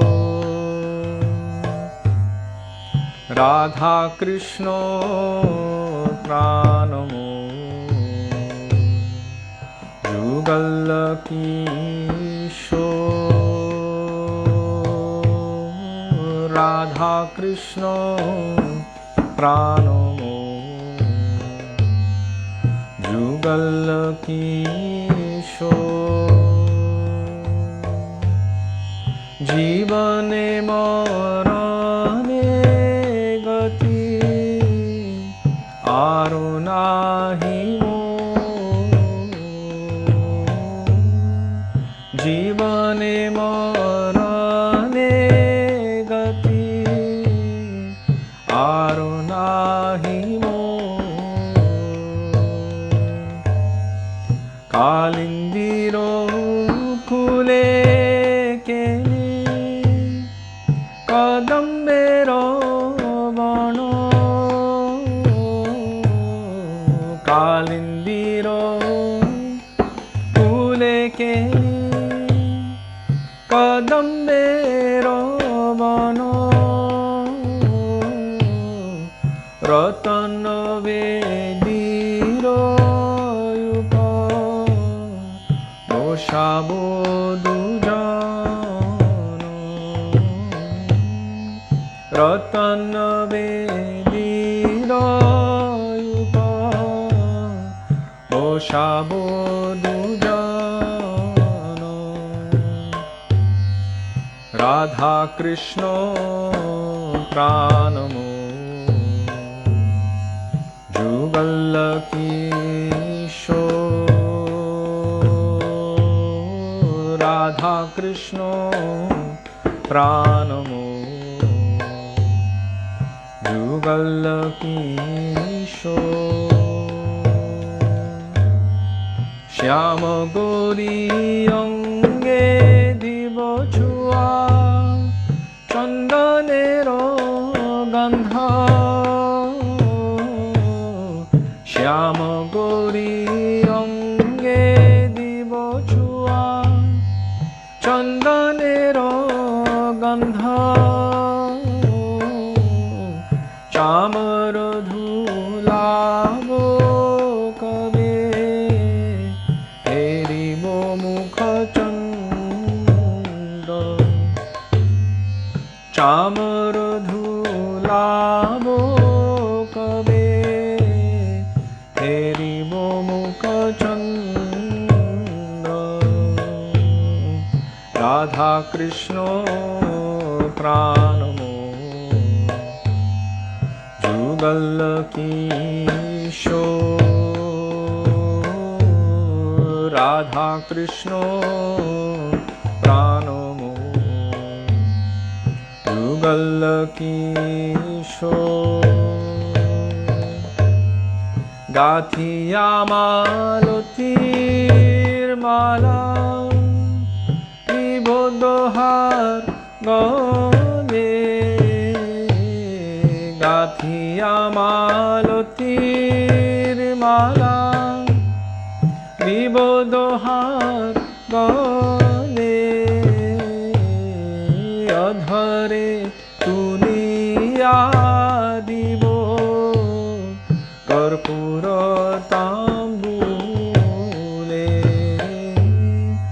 অধরে তুলিয়া দিব কর্পূর তাম্বুলে রাধা কৃষ্ণ প্রাণমো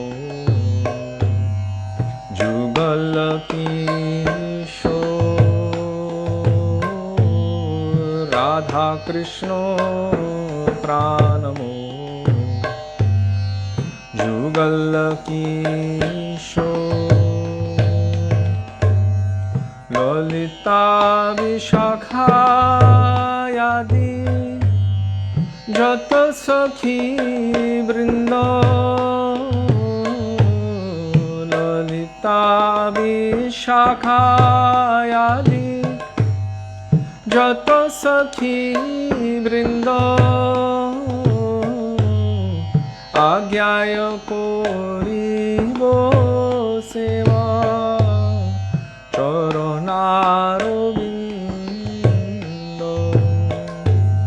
আজ্ঞায় করিব সেবা চরণারবিন্দ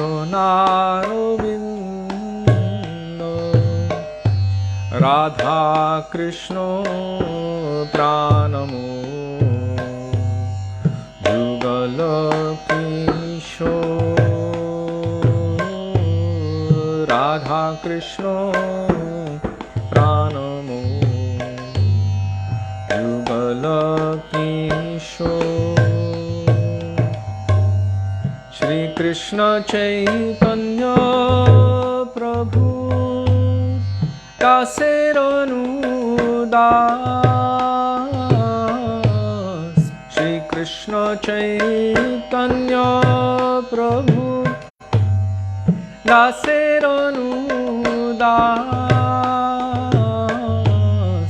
সেবায় অভিলাষ করে নরোত্তম Das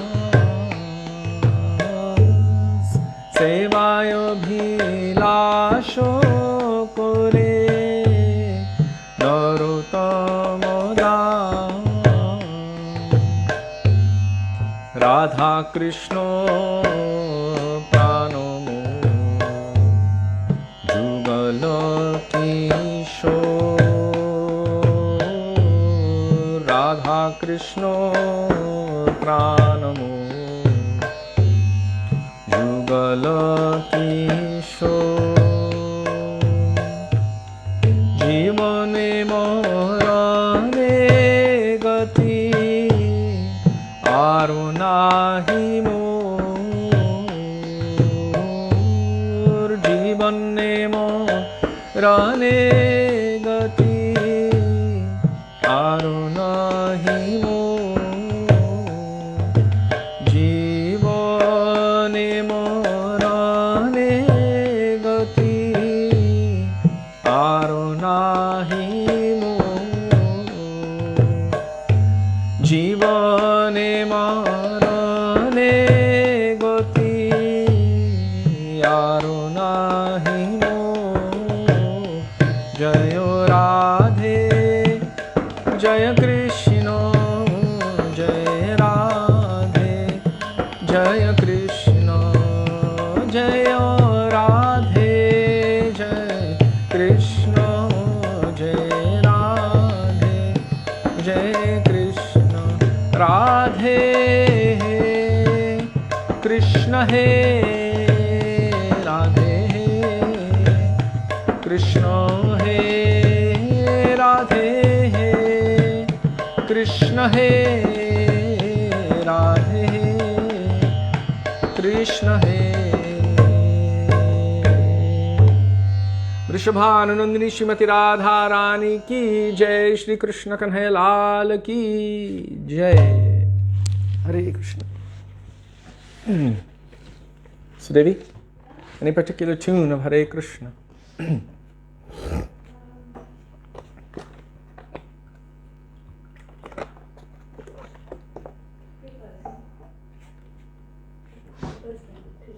Which one is that?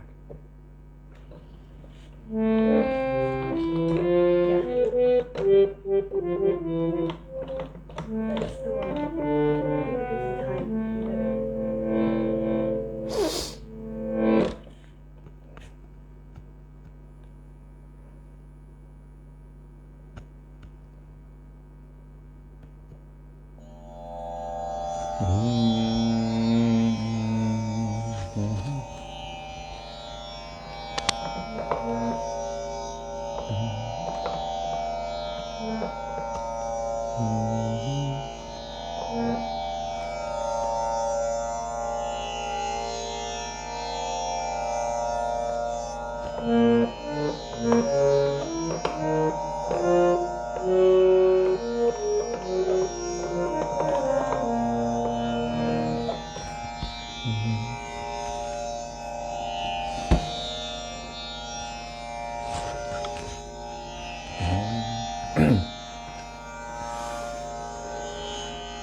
Hare Krishna,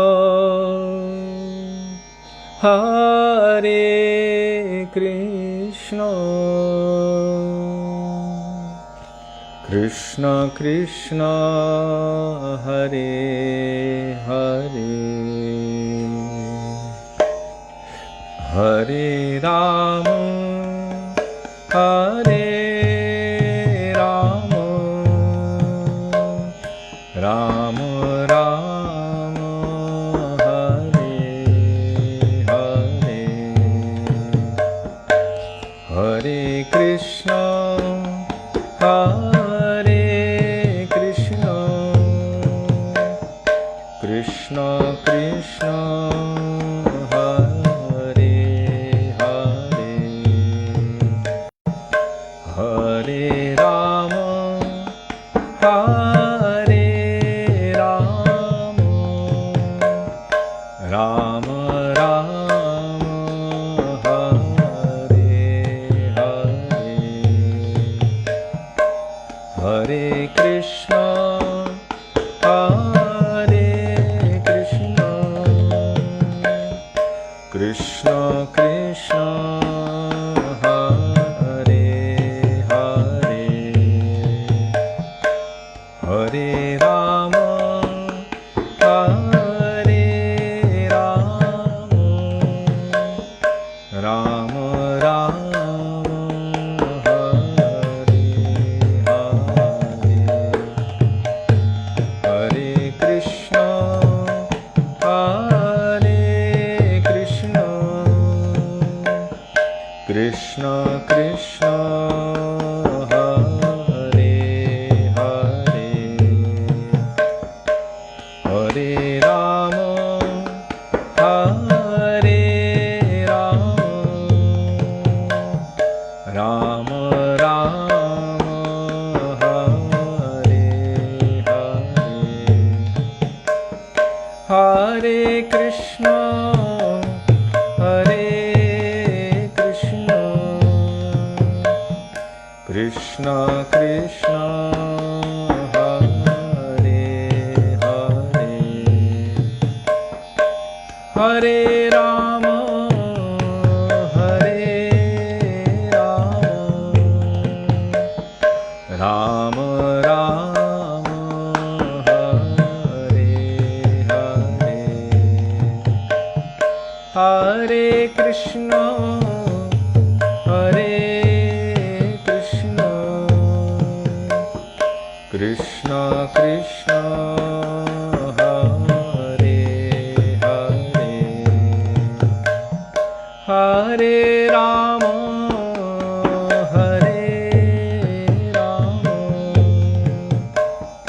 Rama Rama, Hare Hare, Hare Krishna, Hare Krishna,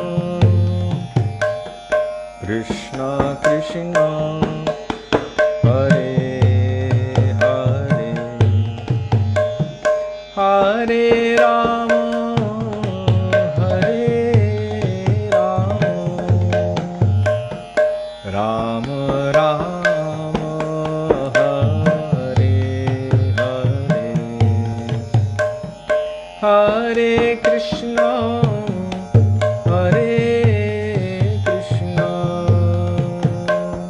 Krishna Krishna, Hare Hare,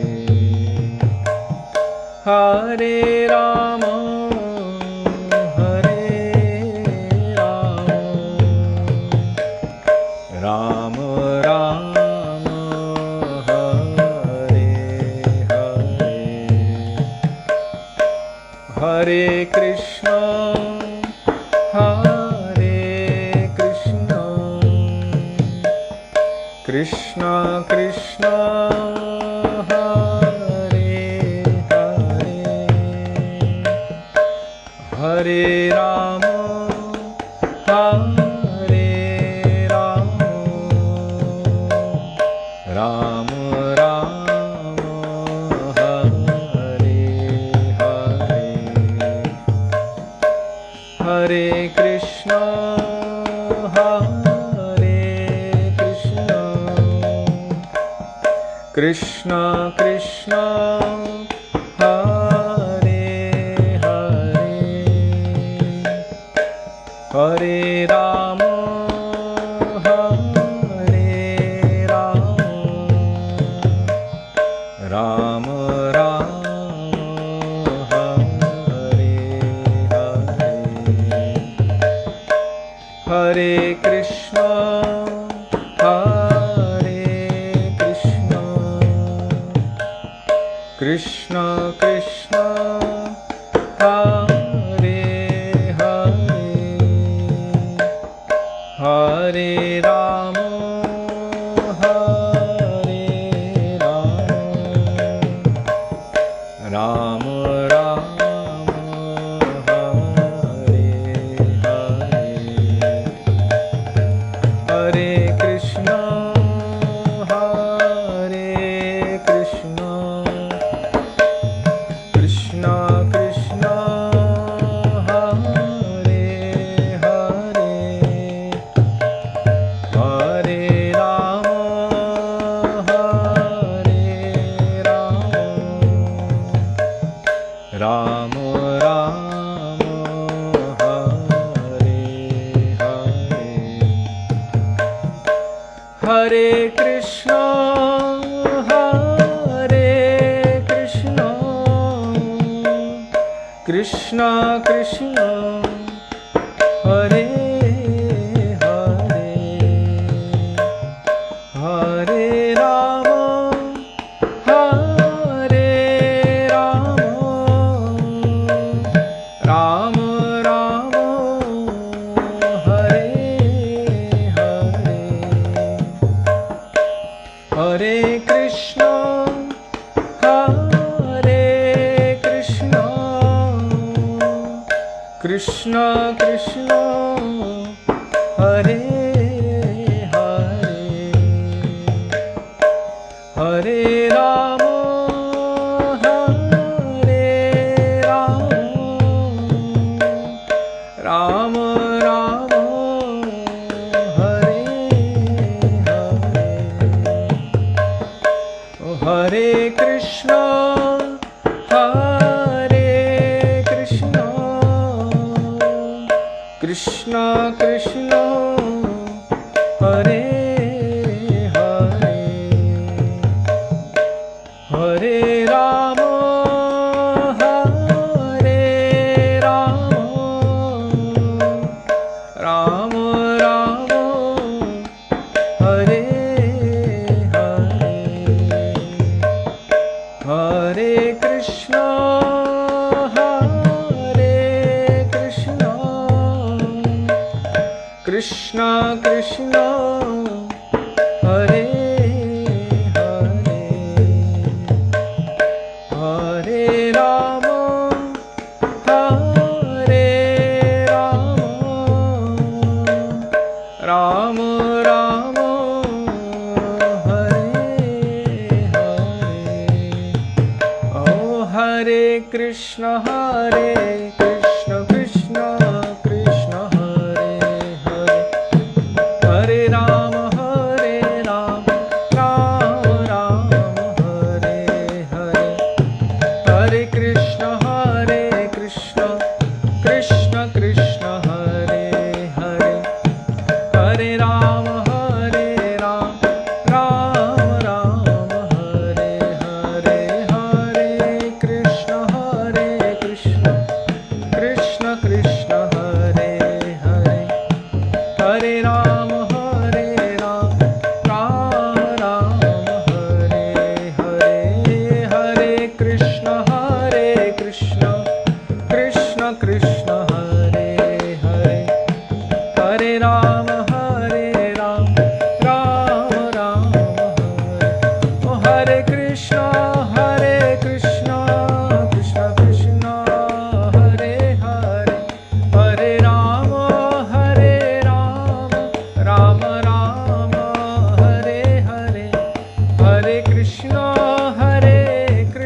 Nitai Gaur Premanande Hari Hari Bo Śrīla Gurudev Ki Jai Śrīla Prabhupada Ki Jai Rupanuga Gauriya Guru Varga Ki Jai Śrī Narottam Das Thakur Ki Jai Gaur Bhakta Vrinda Ki Jai Gaur Premanande Hari Hari Bo. Excuse me.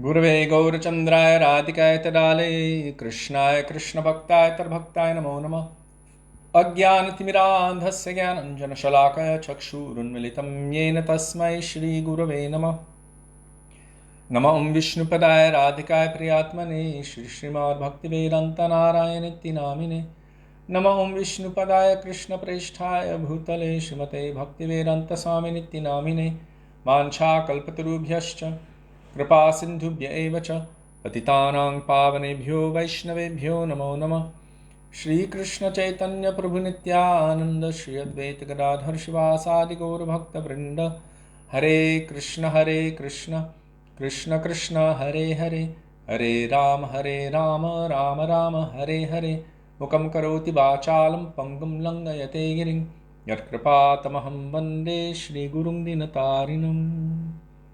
First of all, I offer my Dandavat Pranam thousands of times in the dust of the lotus feet of our beloved Gurudev. Nitya Lila Pravishta Vishnupad Ashto Tarashat Shri Śrīmad Śrī Bhaktivedānta Nārāyaṇa Gosvāmī Mahārāja. And the same thousands of Dandavat Pranam in the dust of the lotus feet of Nitya Lila Pravishta Vishnupad Ashto Tarashat Shri Śrīmad Śrī Bhaktivedānta Swami Śrīla Prabhupada. And on this day, the appearance anniversary of Sri Narottam Das Thakur, I'm offering my thousands of Dandavat Pranam in the dust of his lotus feet, and to all of our Rupanuga Guru Varga, and to all Vaishnavas past, present, and future, including all of you who are present with us today, I offer my Dandavat Pranam. Dandavat Pranam, dear Vaishnavas. Radhe Radhe Radhe Sham. Radhe Sham. So on this beautiful day, the day of Sri Narottam Das Thakur and Sri Krishna Madhurotsav, I will request Sudevi to... You should say something of Madhurotsav. After. I will request Sudevi to speak something on Sri Narottam Das Thakur. He's her favorite. They're all my favorite. They're all of our favorite. Hare Krishna. I'm going to put the mic on.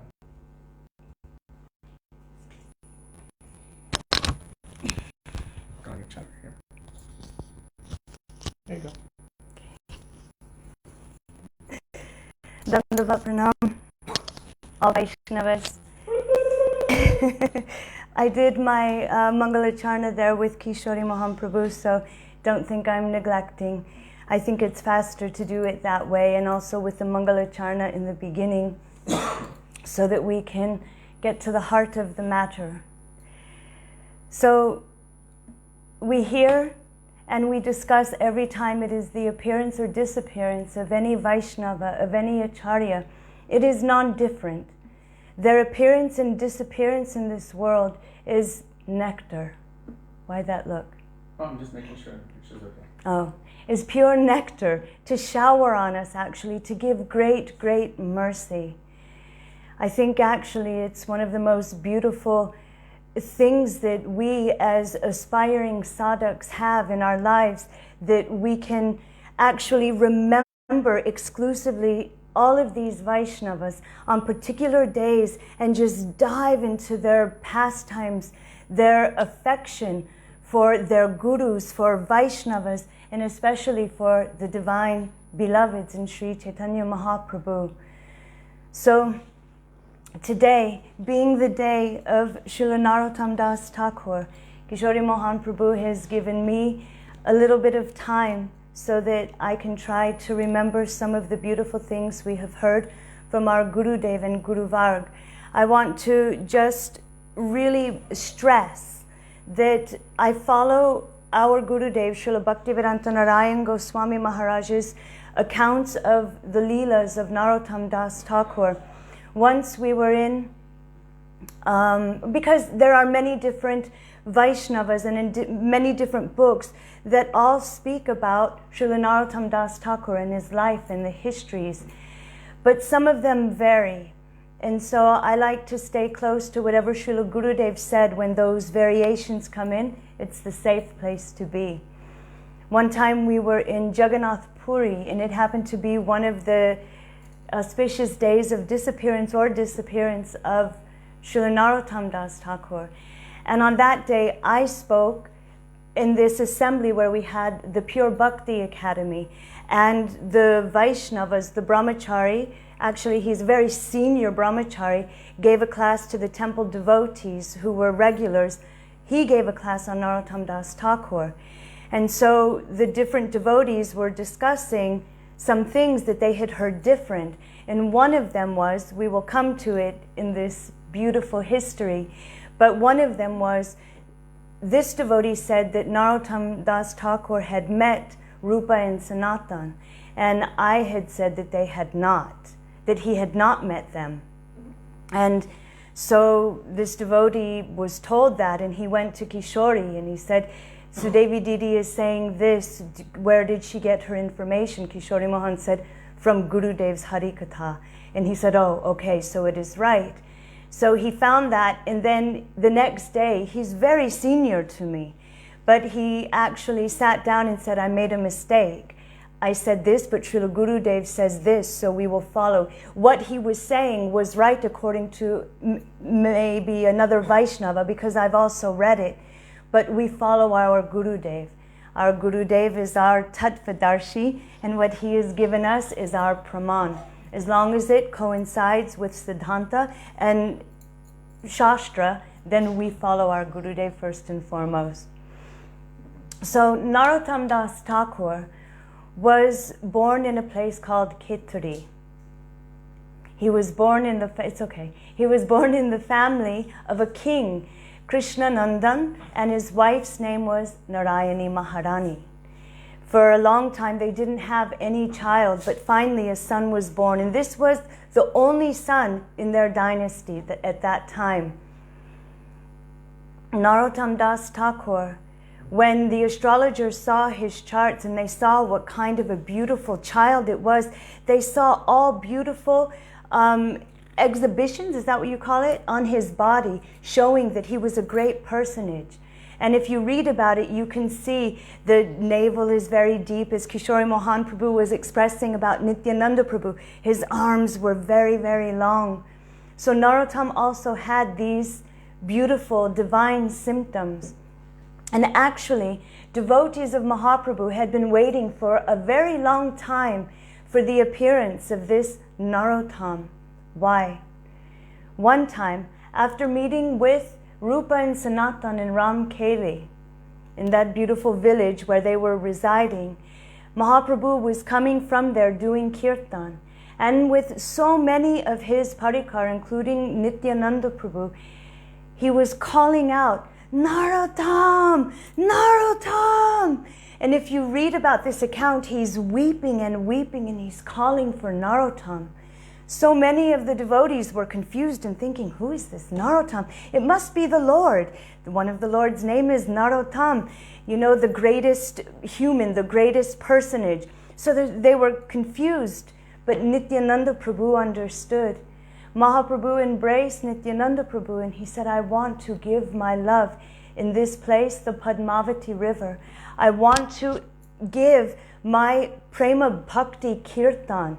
Everything that I want to give in this Padma river for Narottam when he is born.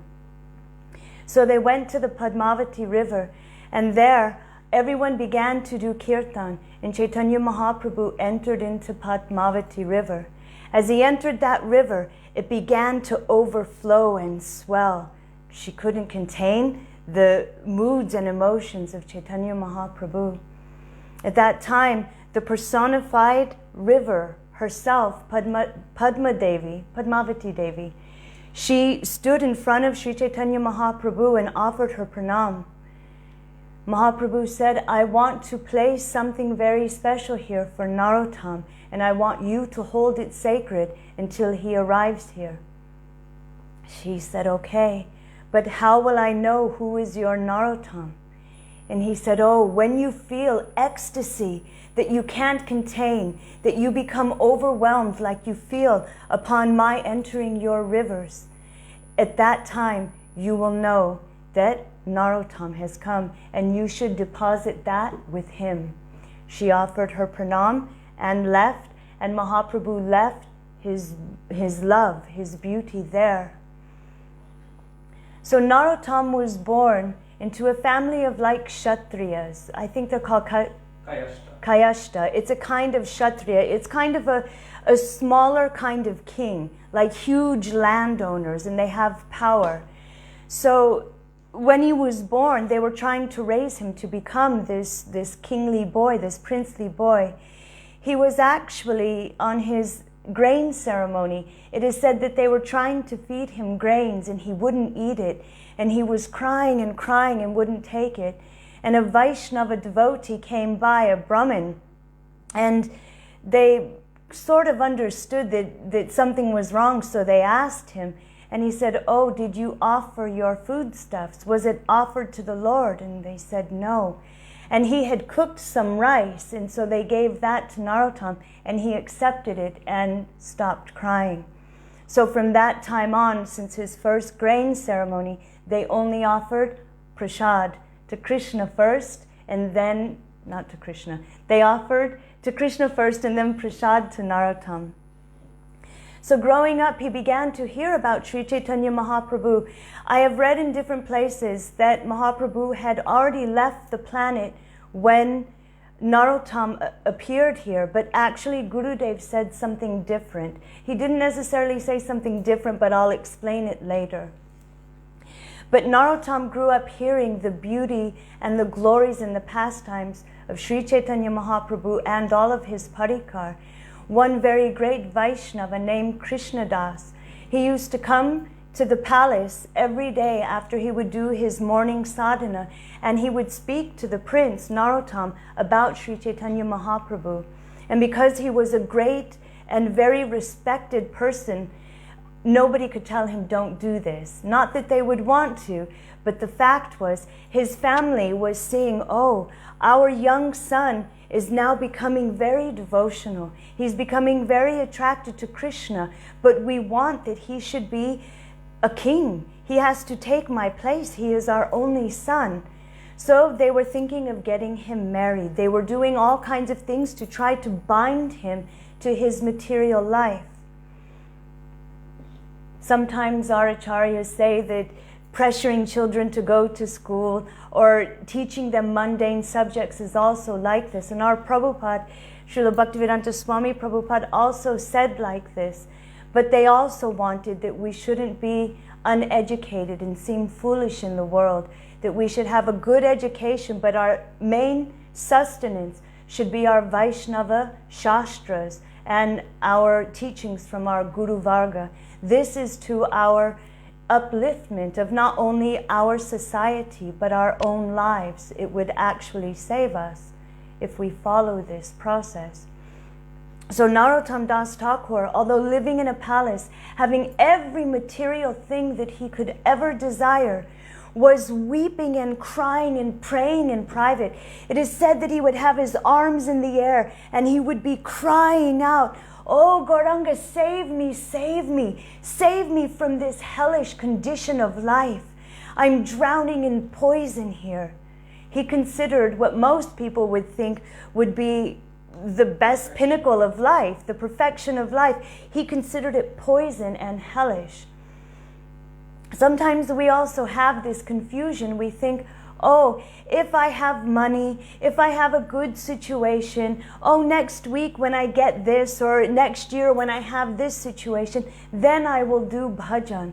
But actually, Srila Narottam Das Thakur and all of our Guru Varg, they tell us that everything of this world is poison. Whether it is pious or impious, it is all not to be done. We don't want any of this. So to think that, oh, when a better day comes, then I can do bhajan, we are wasting our lives. We are rushing toward the jaws of death, and we are actually living in a hellish condition, although we don't realize it. What changes that? Sadhu Sangha, Sadhu Sangha. Sadhu Sangha is so important for us. If we are neglectful of hearing about Krishna, of hearing about the Vaishnavas, if we say that, oh, I can put it off, I can just on my own chant, we will become weak. When we have Sadhu Sangha, when we have Harikatha in our lives, then in there we actually become benefited, we become attracted. When we are sitting alone in our homes and we're chanting, are we really chanting? Are we really praying to Krishna, or are we thinking about those things that should come so we can one day do bhajan? Actually, Srila Narottam Das Thakur and all of our Guru Varg, they have explained that anywhere where there is Harikatha, anywhere where there is Vaishnava association, that is really Vrindavan. We can be in Vrindavan and actually forget our position here, that we are in this holy land. Srila Bhakti Rakshak Sridhar Maharaj, he actually was giving the example. He said sometimes a king, unless he is very aware of his kingly position and he's ruling and controlling, if he's in his own privacy with his family, he forgets he's a king and he becomes immersed in family life. He said like this, if we are not constantly aware of our position of being in Vrindavan, we can become covered and forget what we are doing and why we are here. So Sadhu Sangha is so important. And Srila Narottam Das Thakur is showing this by his constant attraction to hearing Harikatha from this Krishna Das. So Sri Chaitanya Mahaprabhu would regularly come in the dreams of Narottam Das Thakur and try to console him. He was in such a state of being that he was actually ready to leave his life at so many times, thinking, I am trapped here. We recently heard about Śrīla Raghunath Das Gosvāmī, how in his life also he was like this, but he became like a madman. Narottam Das Thakur realized that he had to hide something of this because his family were becoming more and more like a prison for him. So one day it happened that Chaitanya Mahaprabhu came and consoled him and told him, one day I will come and I will dance in your kirtan. And he was wiping his tears, and Narottam Das Thakur was actually bathing the Lord's feet with his tears. So beautiful. So then he woke up from this dream and he realized, I'm still here in this prison palace. And weeping, he was only trying to enter into Krishna bhajan. So one night he had a dream. Not really a dream. Actually, they call it a dream, but it's like a transcendental vision of the Lord that manifests to him in a dreamlike state. And at that time, Lord Nityananda appeared to him. And he said, oh, Narottam, wake up, wake up. Go immediately to the Padma River. There, Chaitanya Mahaprabhu has left something for you. His divine love is waiting for you. Quickly get up and go. We see in Narottam Das Thakur's Gauranga Bolite Habe, he says, when will I get the mercy of Nityananda Prabhu? With his mercy, then all of this Vishayacharya, say it? Vishayacharya kabe shuddha And by having his mercy, then all of this material thing will go away, and then I will be able to attain Vrindavan. So immediately he went to the Padma River and he offered his pranam there. Entering into the river, all of a sudden it began to swell and began to tremble. And Narottam Das Thakur saw the most astonishing thing. A very beautiful golden personality was weeping and rushing toward him, and immediately embraced him. But when he went to embrace this golden personality, that personality entered his heart. At that moment, Narottam became like a madman. He began rolling on the ground and weeping. He began chanting the holy names and crying and crying. It is said that his body, his color was somewhat darkish, But when this prema of Mahaprabhu entered him, he became golden like Mahaprabhu. After some time, his mother, Nārāyaṇa, realized, where is my son? And accompanied by some royal people came looking, and they found him. And at first they couldn't recognize him. They thought, who is this boy like a madman? He's so beautiful, but who is he? And he looked and he said, Mother, it is me, I'm your Narottam. And they were completely shocked, but they brought him back home. So I was reading from Srila Bhaktivedānta Bharati Maharaj, and he said that this thing happened when he was about 12. And we hear that he actually left home when he was 16. I think it was from our Gurudev that said he was 16 when he left home. So we can imagine how long he had to stay in this state. And this is also something that we can learn from. So many times we get inspiration, utsahamayi, and we think, oh, I'm so close to Manjari Bhav. I'm realizing so much. I'm having taste in chanting the holy names. I don't fear death anymore. I'm not afraid of Maya. And all of these things come to us.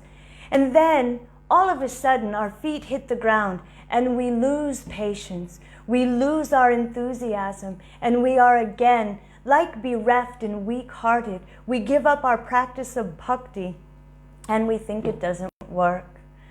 But we don't understand that actually it's not so cheap.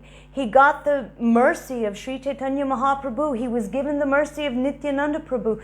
But until the time was right, until everything was situated, he wasn't allowed to leave home. This is very significant. So many times people would try to come and reside in the holy dham, and our Gurudev would say, you will only make mischief here, and you will make my life more difficult. Go back home. When the time is right, arrangement will be made. Don't be independent. So these teachings are very important, that it won't come maybe overnight, and it may miraculously come overnight.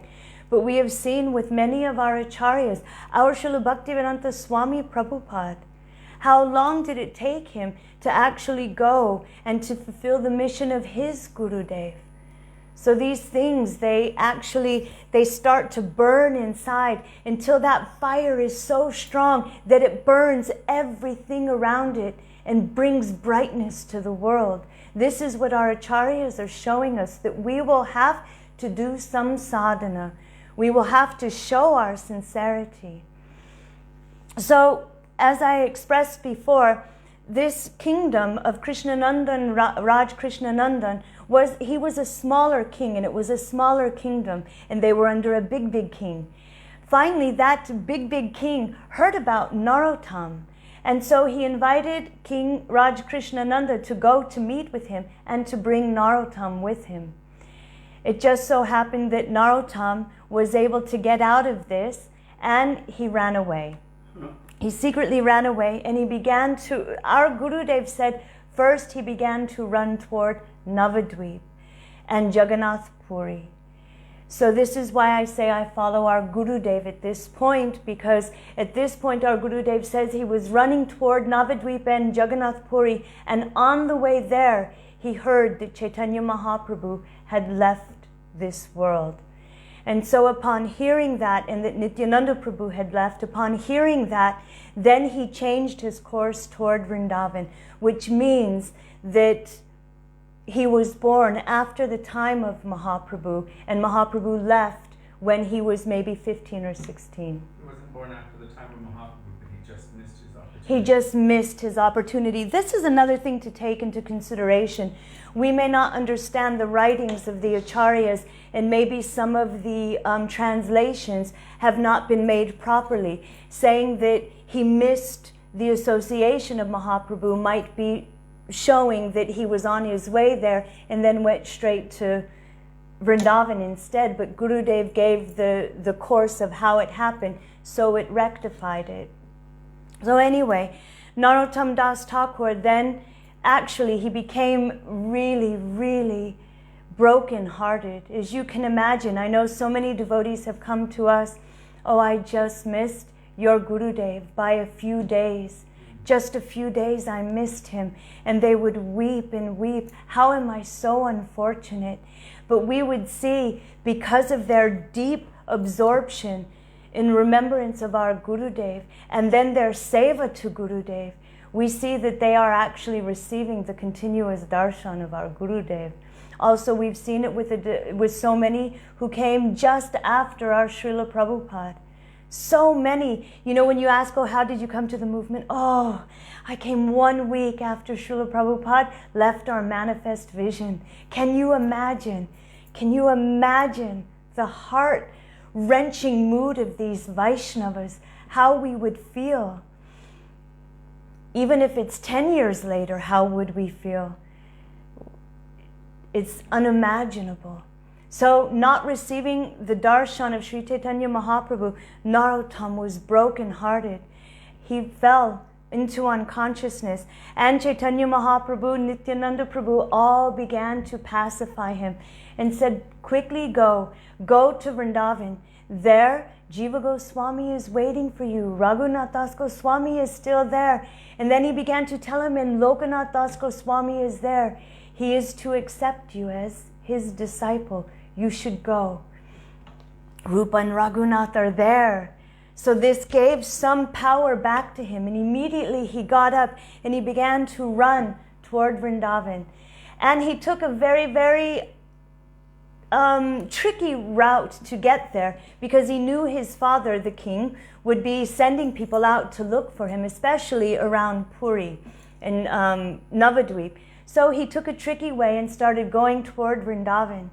And as he was going there, it is described that he got horrible infections on his feet. Because he was a prince. Before, he was only carried in a palanquin. And musical instruments always played and accompanied him. He was always like very soft and delicate. And now he's walking by foot. Even with shoes you would get problems. But now he was walking everywhere with no shoes on his princely feet.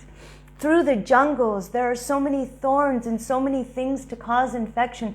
Srila Bhaktivedānta Bharati Maharaj said that he had like boils on his feet. But still he didn't stop.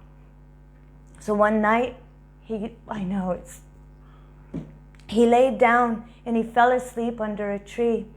At that time, a beautiful Brahmin, quite golden, came to him with a pot of milk. And he said to him, drink this. All of your fatigue will go away. And not only that, it will cure your feet. Narottam, when he saw it, he was very pleased, but he was so tired, he fell back asleep. At that time, Rupa and Sanatan came to him. And they said, oh, do you know? That was Chaitanya Mahaprabhu. He brought you that sweet rice himself. Quickly, drink it and come to Vrindavan. Narottam woke up, he drank that milk. All of his fatigue was gone. His sores completely disappeared. And immediately he began running toward Vrindavan. Finally, after some time, as you can imagine, even if you try to take a train, it takes maybe 20 hours. That's 20 hours to Calcutta, then to Navadvip, Puri. But if you are on your feet, it would take months. So it took him quite a while to get to Vrindavan. And as he got closer and closer to Vrindavan, he came to Mathura. Arriving at Vishram Ghat, he went and he took bath. And there he met a Brahmin. And as Brahmins do, they see someone very beautiful, very charming, very holy. They recognize it immediately. This is a saint. They know what they look like. So he saw Narottam and he wanted to take him home. Come with me, I want to take care of you.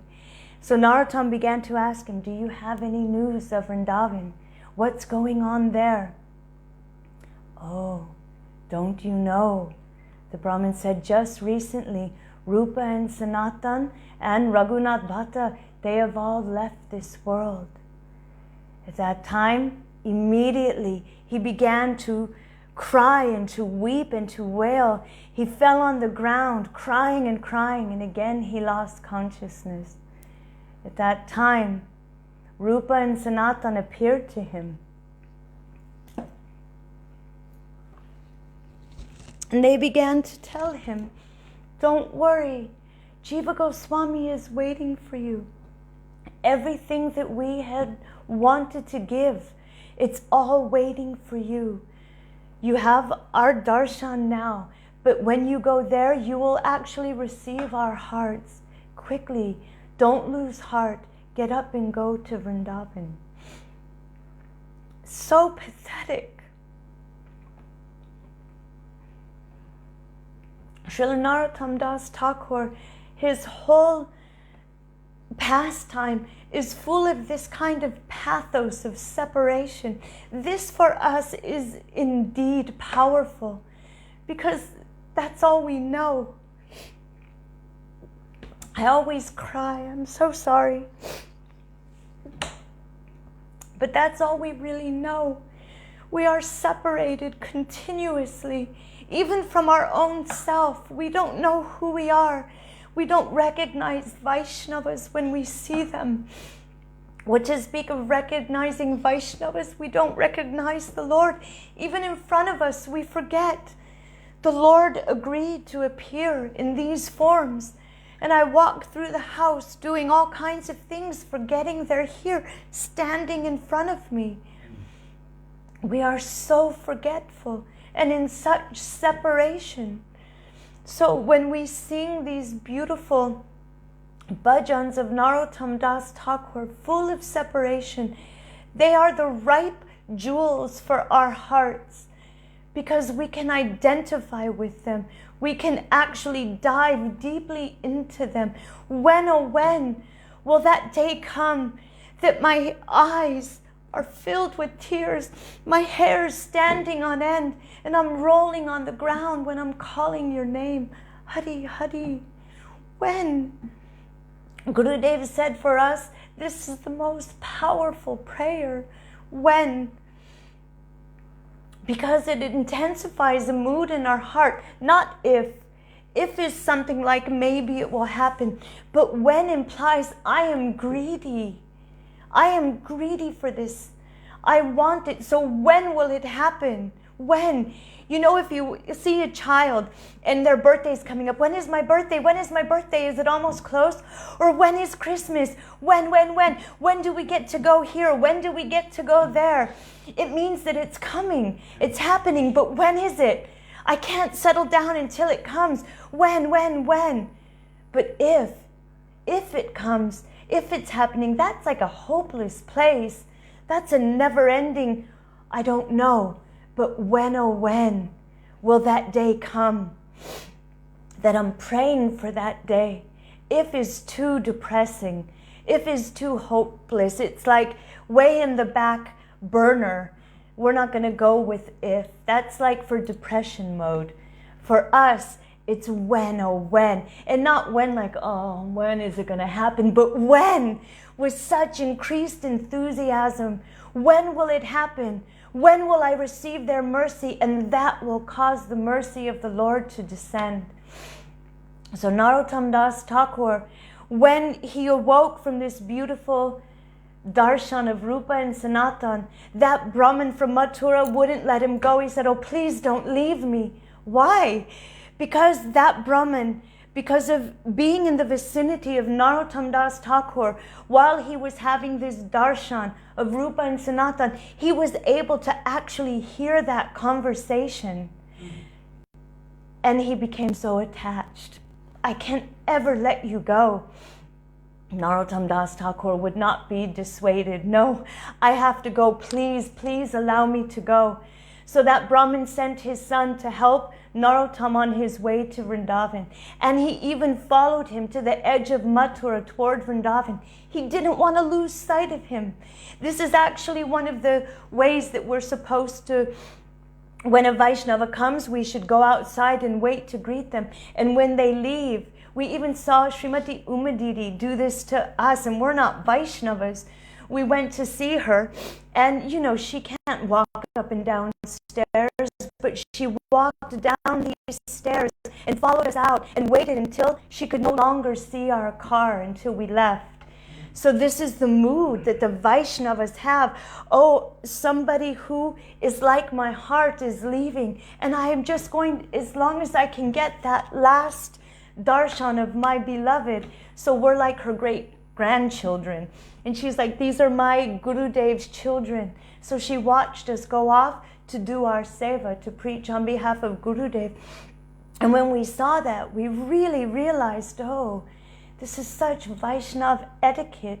Even though we are not deserving of that kind of etiquette, she showed that. We've been to places where people shut the door just as we're saying goodbye, and you feel it. After that kind of Vaishnav etiquette, after even receiving a touch of that in our lives, we've never been able to do differently. But when you see people, okay, Haribo, and they shut the doors, we're like, whoa, oh, okay. It actually makes you feel shut out. But when you leave and the Vaishnavas are looking for you, you're like, oh, we have one friend, Parshuram, in Italy, in Sardinia.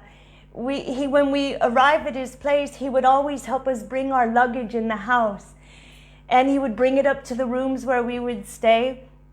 But when it was time for us to go, he stands at the door and he talks to us.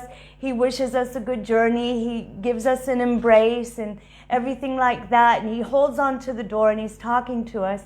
But then he stands away from the door and he doesn't open it. we noticed he didn't open the door. He just stood away and crossed his arms. He would help us come in, but he wouldn't help us leave. And I'm just going to put this out there right now. If any of you invite us to your places and you live upstairs and we have a lot of luggage, don't follow this. But he would make us just pull our luggage out and put it in the car. He would follow us out, but he wouldn't help us leave. But that also showed us this beautiful etiquette. We didn't feel upset. We were like, oh, he doesn't want to leave. He doesn't want to help us go. My brother's wife. Oh, there was one time when Kishori's brother's wife, she's a Brajabasi girl. And so, but they live in Eugene, Oregon. So one time we were there and I was brought up to to keep a place, like when you leave it, it should be cleaner than how you found it. So like even if we stay in a hotel room, we clean it, you know. So we were at my brother-in-law's place and it was time for us to leave. So I started cleaning everything, take the sheets off, put it in a corner. It's easy to wash, you know, clean everything out. So I went to get a broom and I said, where's a broom? And she showed me and she goes, what are you doing? And I said, oh, I'm cleaning the bedroom. And she grabbed the broom. She said, why are you doing that? And I said, because I don't want to leave it a mess. I don't want you to have all of my stuff to have to clean. And she said, we're not taught like this. She said, it's like sweeping you out. She said, we will leave the room as it is for the rest of the day, maybe 1 or 2 days, before we clean it, before we sweep it. It's like, you know, oh, they're gone and we're sweeping you away. And she's like, don't sweep it, don't clean it. She was offended that, oh, you're sweeping yourself out, you're cleaning yourself out of our home, don't do it. And we thought, oh, okay. What a beautiful thing. What a beautiful etiquette. Yes, of course, we want to keep things nice, but this Vaishnav Sadachar is so beautiful. And it shows you how to have loving dealings with devotees. You know, when we have, like, our Gurudev stay in our place, how do we treat that room? I know if Gurudev slept on a bed once, people don't use it. It's just a bed in the room and it's Gurudev's and they'll sleep on the couch. If he sat in a chair once, that's Gurudev's chair. No one can sit on it again. That's Gurudev's chair. It's not communal property anymore. So even if Vaishnavas come, this mood is there. I don't want to brush them away. Even if we're not Vaishnavas, that etiquette is there. So when Narottam Das Thakur entered into Vrindavan, It was astonishing actually, because Śrīla Jiva Goswami, Śrī Lokanath Das Goswami, Srinivasacharya, all of them had dreams. And in those dreams, Rupa Sanatan, Mahaprabhu, so many beautiful parikars of Mahaprabhu were telling all of them, Narottam's coming tomorrow. So Śrīla Jiva Goswami sent some Vaishnavas out to the road to meet Narottam, so that when he arrived, he already had a party there to greet him. Upon arriving, Narottam Das Thakur, he met with Srinivasacharya. When they met, actually, Narottam Das Thakur had heard about Srinivasacharya from a very young age, and he was very attached to him. You know that in many of his bhajans, he sings about Srinivasacharya and Ramachandra Kaviraj, who is the disciple of Srinivasacharya and the brother of Govinda Das Kaviraj, who wrote Bhajo Hare Mana. All long stories, but anyway, when he arrived there, they greeted each other, and again, they were all weeping, and they all were celebrating the arrival of Narottam. Finally, he met Śrīla Jiva Goswami. Jiva Goswami saw that he was completely enraptured in this bliss of Mahaprabhu's love. He could see the symptoms in him, and he was again and again fainting and weeping and calling out the names of the Lord.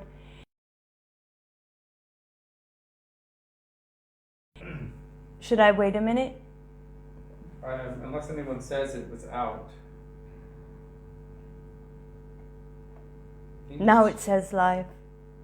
Okay. Jiva Goswami, the completely enraptured Mahaprabhu's love, he recognized all the symptoms. Thank you, Anjali. So he brought him to see Govindaji. Seeing Govindaji, he began roaring, rolling on the ground, crying, and fainting. Finally, Jiva Goswami brought him back and brought him to Lokanath Das Goswami, who had a vision of Sri Chaitanya Mahaprabhu the night before, telling him that, all the names, that Narottam Das Thakur was coming. So finally, Lokanath Das, why are you looking at me like that? Or just says sound and image are in sync again. I was just making sure it's all okay. Okay.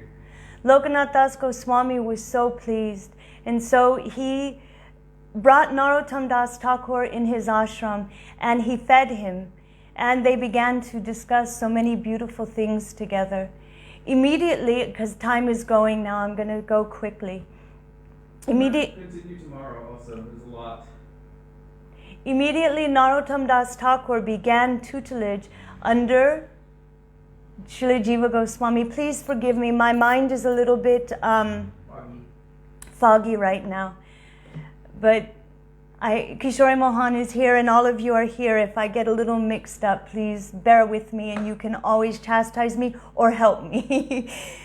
So, we know that Śrīla Jiva Goswami was considered the topmost of all of the Vaishnavas. What was he called?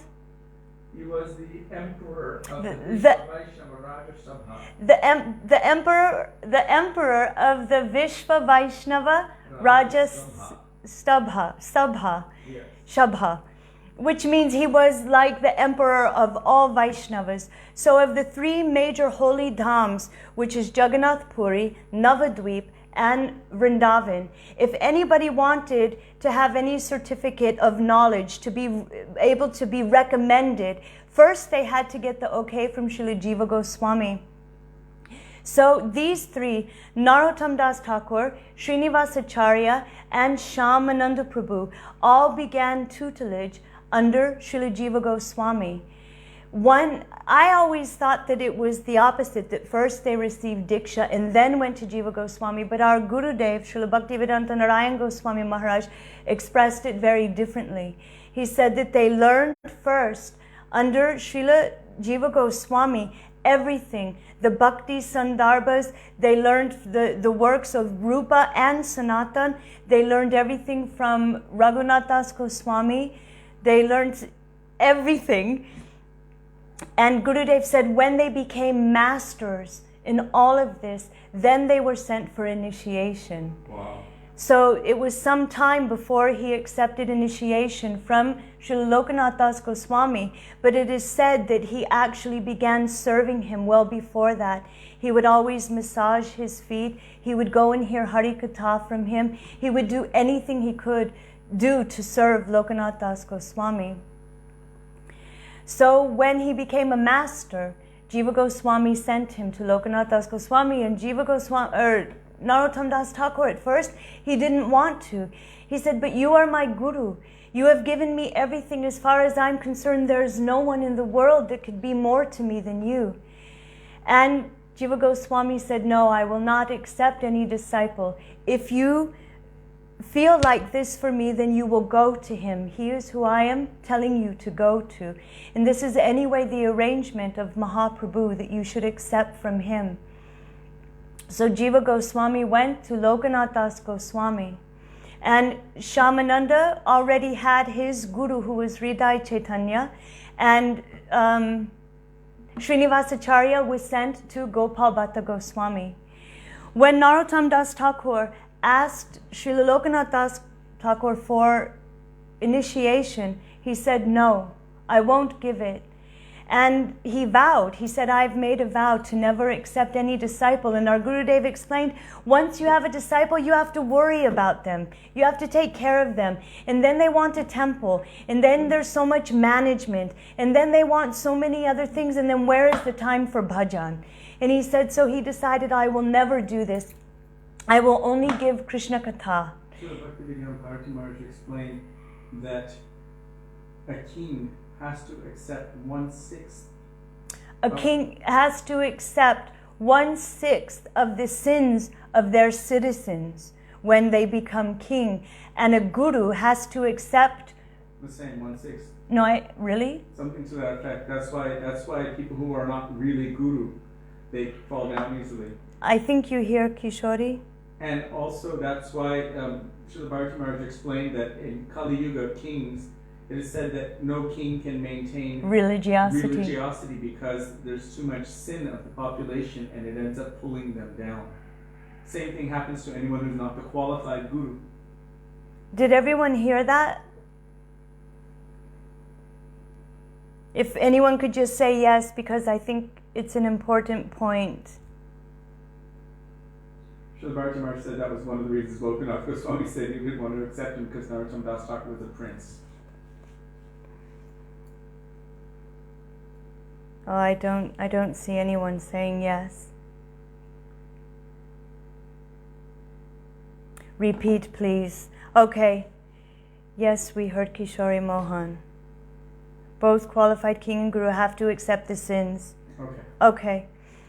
So this is an important point. Kishori Mohan is saying that he read from Srila Bhakti Vigyan Bharati Maharaj that if a guru or a king accept disciples or that kingship, that they have to take 1/6 of the sins of their disciples or their subjects, which ultimately means if they are not a true guru, that they will be taken down. That's why they say they will go to hell and their disciples with them. This is why it is our utmost duty to be very careful with our atmas and who we surrender to. So actually, Lokanath Das Goswami, he said, actually, okay, come back in 1 year and, we'll see. You should chant for 1 year, the Mahamantra, and then come back and we will see. So after 1 year, he still said no. After he said no, that night, Mahaprabhu came to him in a dream and said, why have you done this? I've already come to you before and told you that you should initiate Narottam, that I am sending him there for you. And you're doing this to him. Why are you hurting him like this? And when this pastime is discussed by our acharyas, many of them bring up Bhaktisiddhanta Saraswati Thakur and how he tried to approach Srila Gaur Kishore Das Babaji Maharaj, and the same kind of thing also happened. And finally, as you will know, both of them were able to win over their gurus. And this is an important point, because Narottam Das Thakur made a vow, I will not accept anyone but Lokanath Das Goswami is my guru. And Lokanath Das Goswami made a vow and said, I will never take any disciple. So that night, what happened? Narottam Das Thakur, actually for a few nights, Narottam Das Thakur began to do what is considered the most menial seva. In India, you can't get lower than this seva, and that is of the sweepers, meaning those who are cleaning the sewage. They're untouchables, and they don't, according to Vaishnav Siddhanta, we don't think like this. Even cleaning ladies barely touch the toilet. Yeah, even cleaning ladies don't want to clean your bathroom. It's just not done. So Gaudiya Vaishnavas, we don't think like this. We know that this is not the case. But in regular society, even at that time, this is the lowest thing, and you don't do it. So every night, this princely Narottam began to clean that area where Lokanath Das Goswami would pass stool. And not only would he clean it, he would smear it with cow dung and some beautiful scented rose water. And he would leave some fresh, like mud, not mud, but soil there. Dust to clean everything. Srila Bhaktivedānta Bharati Maharaj said that he would actually, were you going to tell it? No. He would filter the dust to take out all the stones, the pebbles, or any big chunks, so everything was nice and soft and beautiful for Lokanath Goswami. By the way, I'm looking down because Kishori Mohan is lying on some traction things for his back, so I'm not. He's not like sitting there and I'm looking down. She's looking down at me.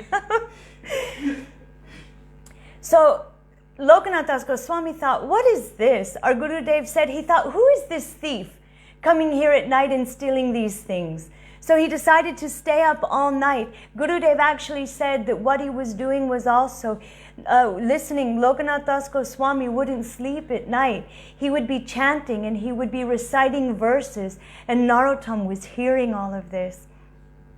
So Narottam was sweeping that place and hiding in the bushes. Lokanath Das Goswami saw, there is the culprit, there is the thief. Tonight I will catch him. Grasping him by the arm, he said, hey, who are you? It was nighttime, so he couldn't see him. Who are you, thief? What are you doing here? He said, it is me, Dukhi Narottam, sad Narottam. And he said, oh, who are you? Why are you doing this? And he said, I have done everything to try to change your mind, to try to make you accept me, but you would not. And he said, so I have taken the position, previously being a prince, to clean this place so that you would see that I only want your mercy. Please give me your mercy. At that moment, his heart was softened, because at first Narottam's only 17, 16 years old. So he's thinking he's young, he's the only son of a king. How will he maintain? How will he become brahmachari, and how will he be able to do bhajan? He's beautiful. So at first he thought, no, he's not a candidate. But actually, at that moment, his heart softened, and also being chastised by Chaitanya Mahaprabhu, he told him, in the morning you take bath in Jamuna, and I will give you initiation. So that morning he initiated him into Gopal Mantra and Kama Gayatri. And then Narottam Das Thakur began staying with Lokanath Das Goswami. It is Srila Bhaktivedānta Bharati Maharaj explained that how was Lokanath Goswami defeated? He said by the service mood of Narottam. He said because his service was so strong, so powerful, and so pure. This said 80%, 90%. Yeah, that's my phone, but that's not here. This is okay. Okay. So he said that because of the service mood, the service melted his heart and defeated him. And he said, What to speak of that? Even service mood melts and defeats the heart of Bhagavan himself. So why not the devotee? So it was by Narottam Das Thakur's service, by his desperation with service, that the heart of Lokanath Goswami was melted and he accepted him. That's beautiful. Yes. So he began living with his Gurudev. It is said that Narottam Das Thakur also became famous throughout Braj because a certain thing would occur. Within his Nam Bhajan, he would actually enter into the Leelas of Radha and Krishna in his form as Vilas Manjari. And there his seva was to boil milk. And I think one of our acharyas, they wrote that Narottam later thought it was very interesting because Srimati Radhika came to him and said that she wanted this Vilas Manjari to boil milk for Sham, for her beloved, and called her Vilas Manjari. And so he was later thinking that how interesting it is that Krishna in the form of Mahaprabhu brought him boiled milk to cure his fatigue, but that is her service eternally in Braj, is to boil milk for Krishna. So the prasad came back around. Yes, that Mahaprabhu came to serve that to him. So he would do Manasi Seva of boiling this milk. And as Vilas Manjari, sometimes she would forget to take any cloth as the milk would boil over. She would take the Explain Manasi Seva. Manasi Seva is not something really of this world. It is transcendental. It is when you have entered the state of samadhi. Not samadhi as we regularly call it, is like our Guru Vargo, they entered samadhi and they're no longer preaching or manifest in our vision. But samadhi means that they have entered into that transcendental realm of their bhajan and have become that. They are that. And so in that samadhi, he could perform seva. It is called Manasi Seva, but it is actually Bhav Seva. It is actually their eternal seva. So manifesting that through Harinam, entering into that seva is Vilas Manjari. She began doing this service for Srimati Radhika, for Krishna. So boiling the milk, she took the milk as it was boiling over off of the fire, but forgot for her hot mitts and got burnt. Other times would stick her finger to make sure it was hot enough and it would be burnt. And so one day, Śrīla Jiva Goswami looked at his hands because he would try to hide them. Śrīla Jiva Goswami looked and said, "Oh, what happened to your hands?" Because, he's a young boy and he's got all these burns. And he revealed to Śrīla Jiva Goswami what had happened. "Oh, I was doing this seva while chanting and I burnt my hands on milk." And Jiva Goswami confirmed. He said, "Yes, it is your seva, it's Vilas Manjari." And Narottam Thakur said, "Yes, this one beautiful Kishori, she also said that is my name." And Jiva Goswami smiled, yes. Just 1 second.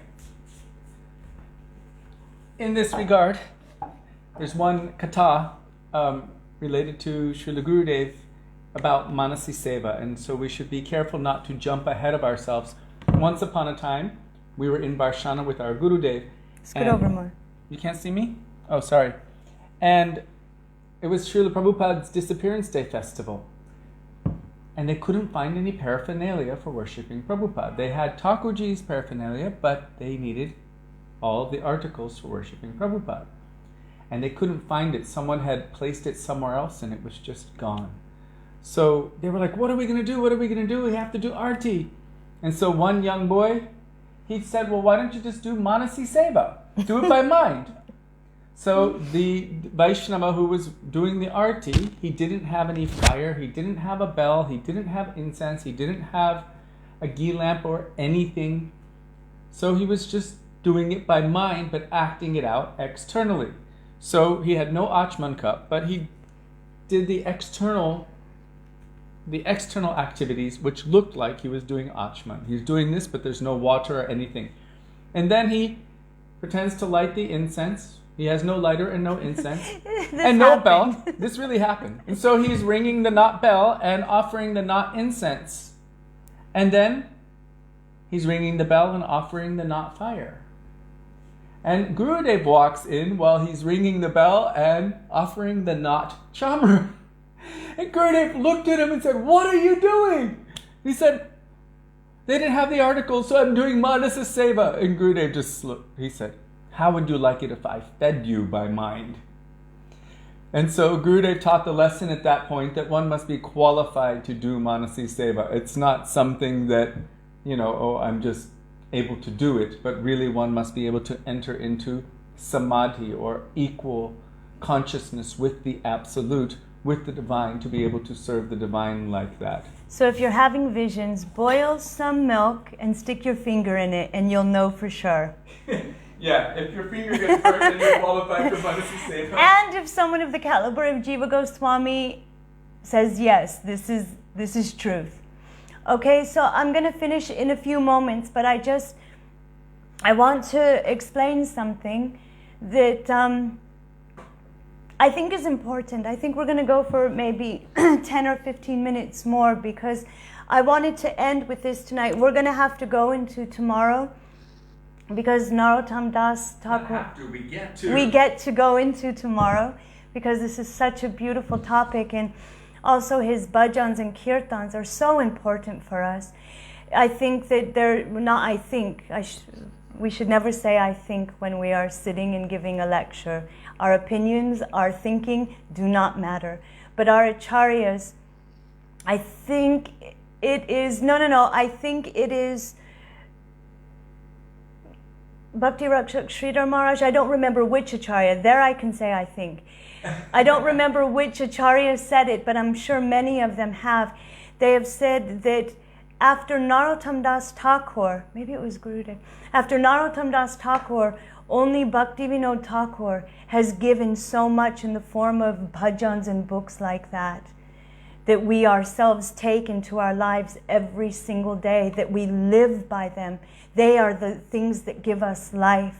He said only after Narottam is Bhaktivedānta Thakur. So you can imagine how precious these two Vaishnavas are to our sampradaya, our Gaudiya Guru Varg, how we are so indebted to them. So we should take at least a couple of days to try to go a little deep. But so one day, the reason I wanted to tell this beautiful Leela first about Vilas Manjari and the boiling of the milk is because something happens a little bit after this, and it's very hard to reconcile. But our Gurudev said we should reconcile everything, otherwise we will lose everything.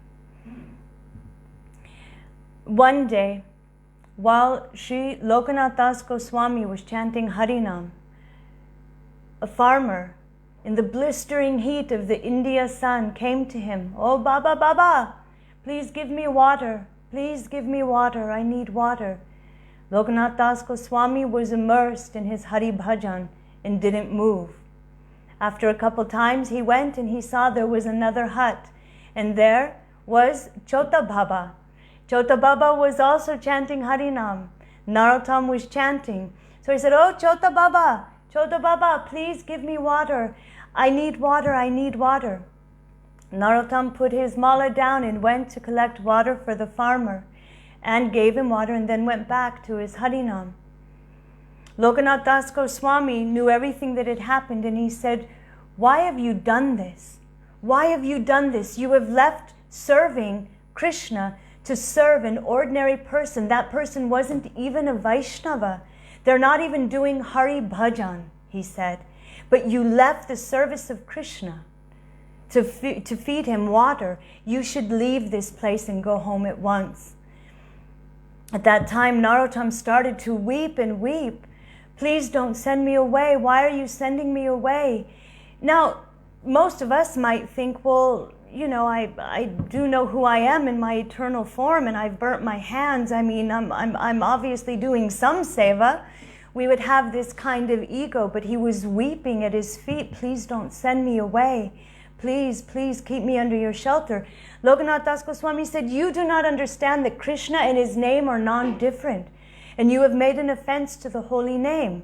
I will not forgive you and I won't let you stay. He was doing this out of mercy. Our Gurudev explained that if Narottam Das Thakur, first of all, he would have never left Vrindavan. Why would he leave? Why would he leave the association of all of the Vaishnavas, especially Lokanath Das Thakur? Only by Lokanath Das Thakur sending him, Lokanath Das Goswami sending him away would he be able to leave. So it was out of mercy for all of the jivas that he was sent.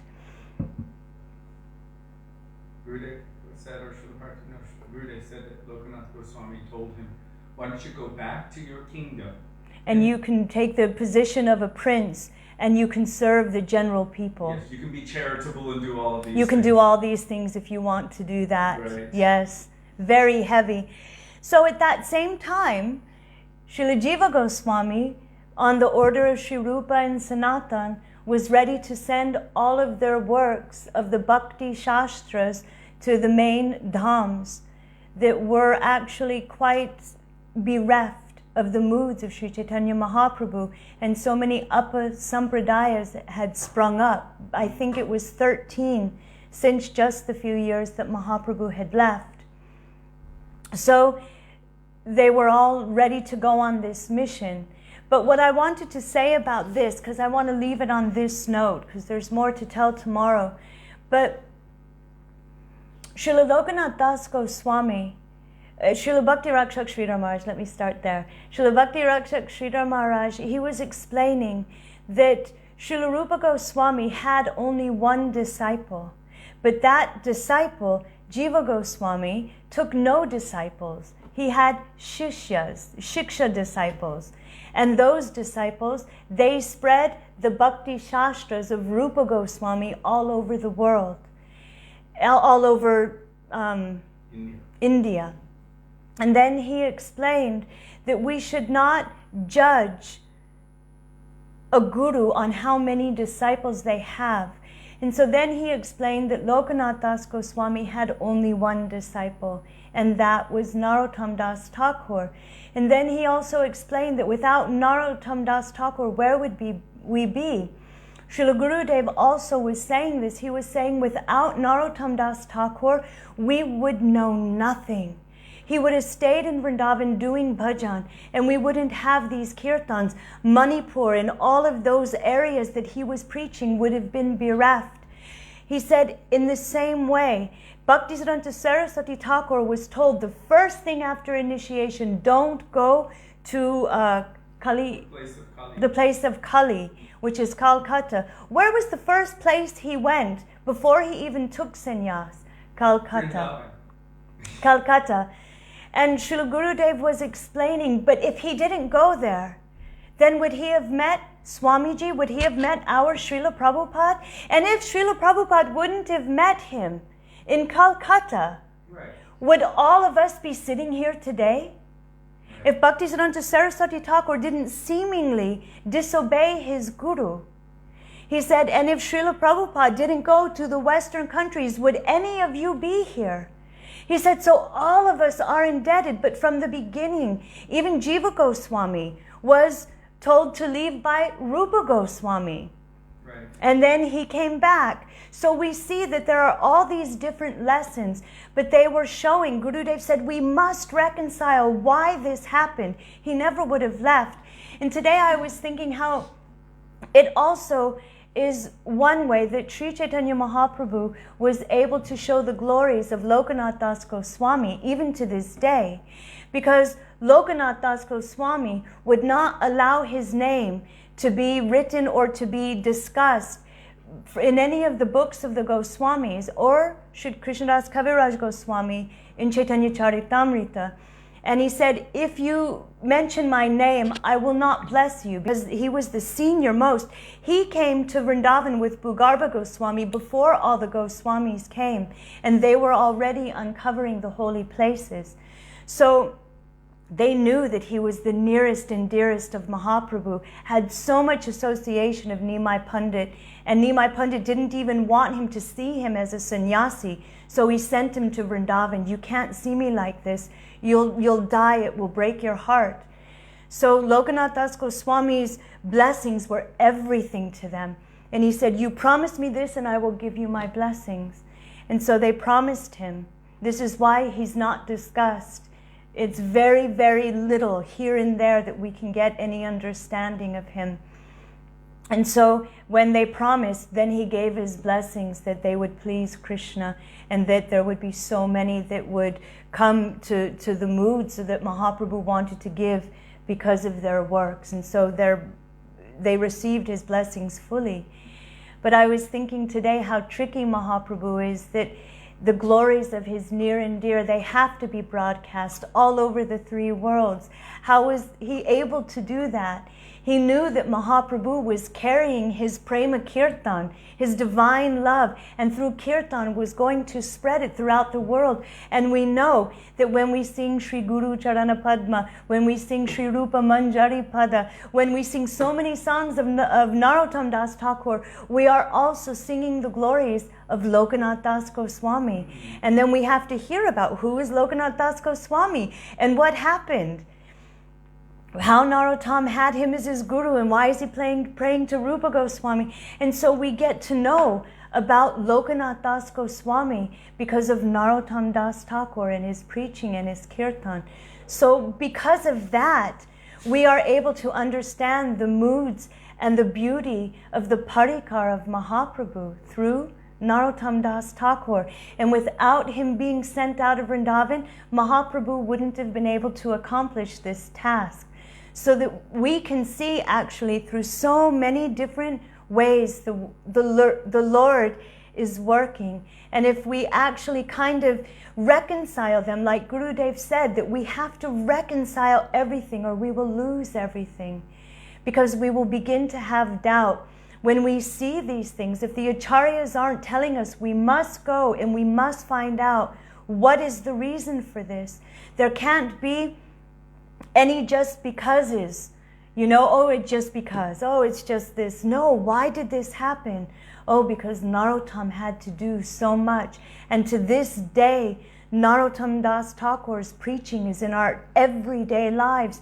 Every time we sit down, Shri Guru Charana Padma, Gauranga Bolite Habe, Radha Krishna Pranamor, every time that we are singing about our goal, our purpose of bhakti, Shri Rupa Manjari, every time we go to the feet of Narottam Das Thakur and we make his prayer our life and soul.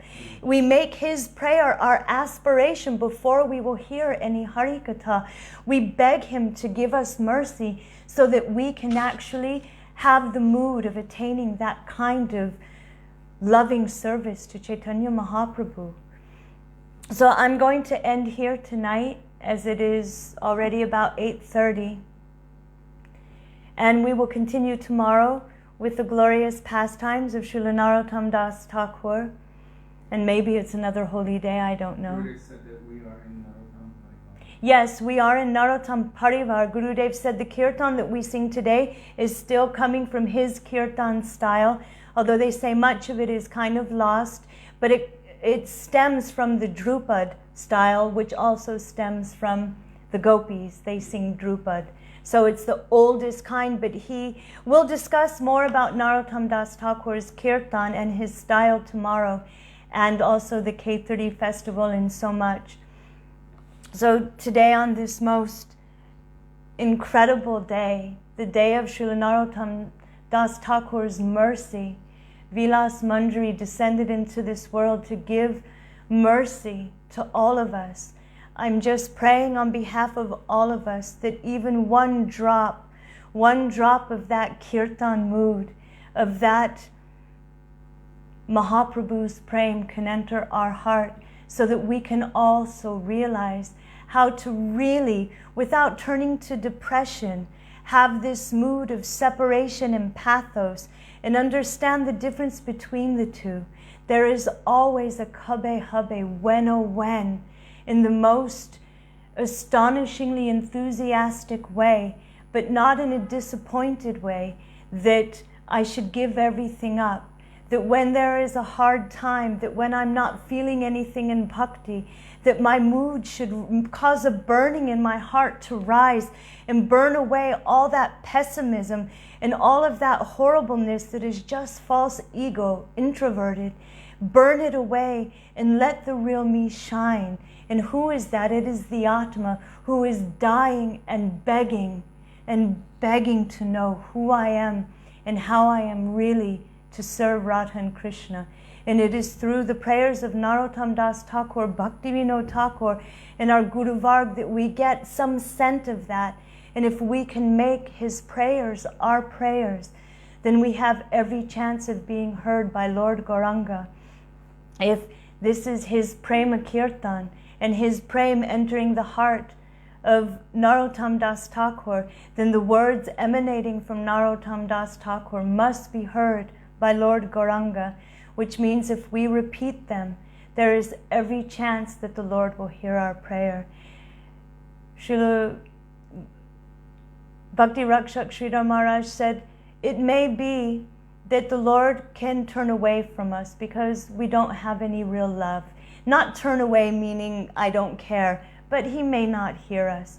But he can never neglect his pure devotee. He can't brush them off so easily.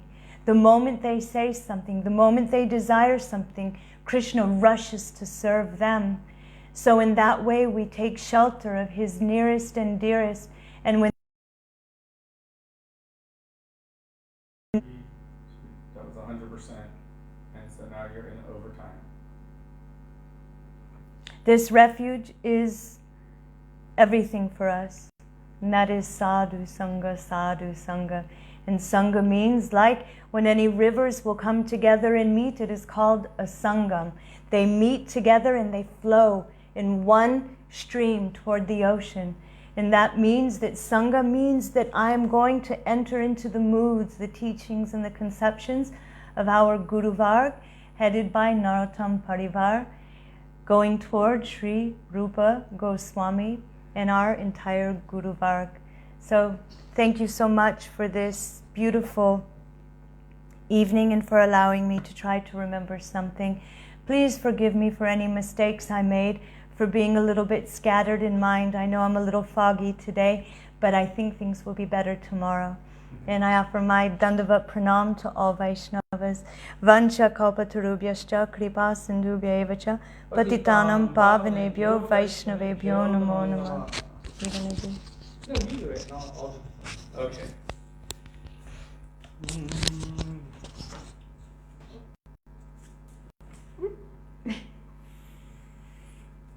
Okay.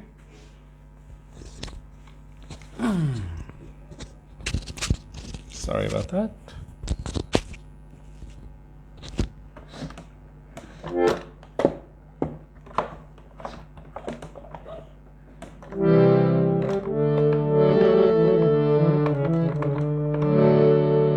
Hare Krishna, Krishna Krishna, Hare Hare, Hare Rama, Rama Rama, Hare Hare, Hare Krishna, Krishna Krishna, Hare Hare, Hare Rama, Rama Rama, Hare Hare, Hare Krishna, Krishna Krishna, Hare Hare, Hare Rama, Rama Rama, Hare Hare, Hare Krishna, Krishna Krishna,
Thakur Ki Jai. So thank you all very much for being with us today and giving us the opportunity to remember the beautiful teachings of our Gurudev and Guru Varga, and especially on this day, the beautiful glories, the qualities, the pastimes, the teachings, the bhajans of Śrīla Narottam Das Thakur. Also, we feel extremely indebted to each and every one of you for daily giving us the opportunity to follow the order of our Gurudev, which is our life and soul. We look forward to being with all of you tomorrow and continuing speaking about Śrī Narottam Das Thakur. Dandavat Pranam. Dandavat Pranam. Hare Krishna. Radhe Radhe. Radha Vinu Bihari Ju ki Jai. Jai. Sachinandana Gaura Hari ki Jai. Chivriya Madhumani Radhe Radhe. Hari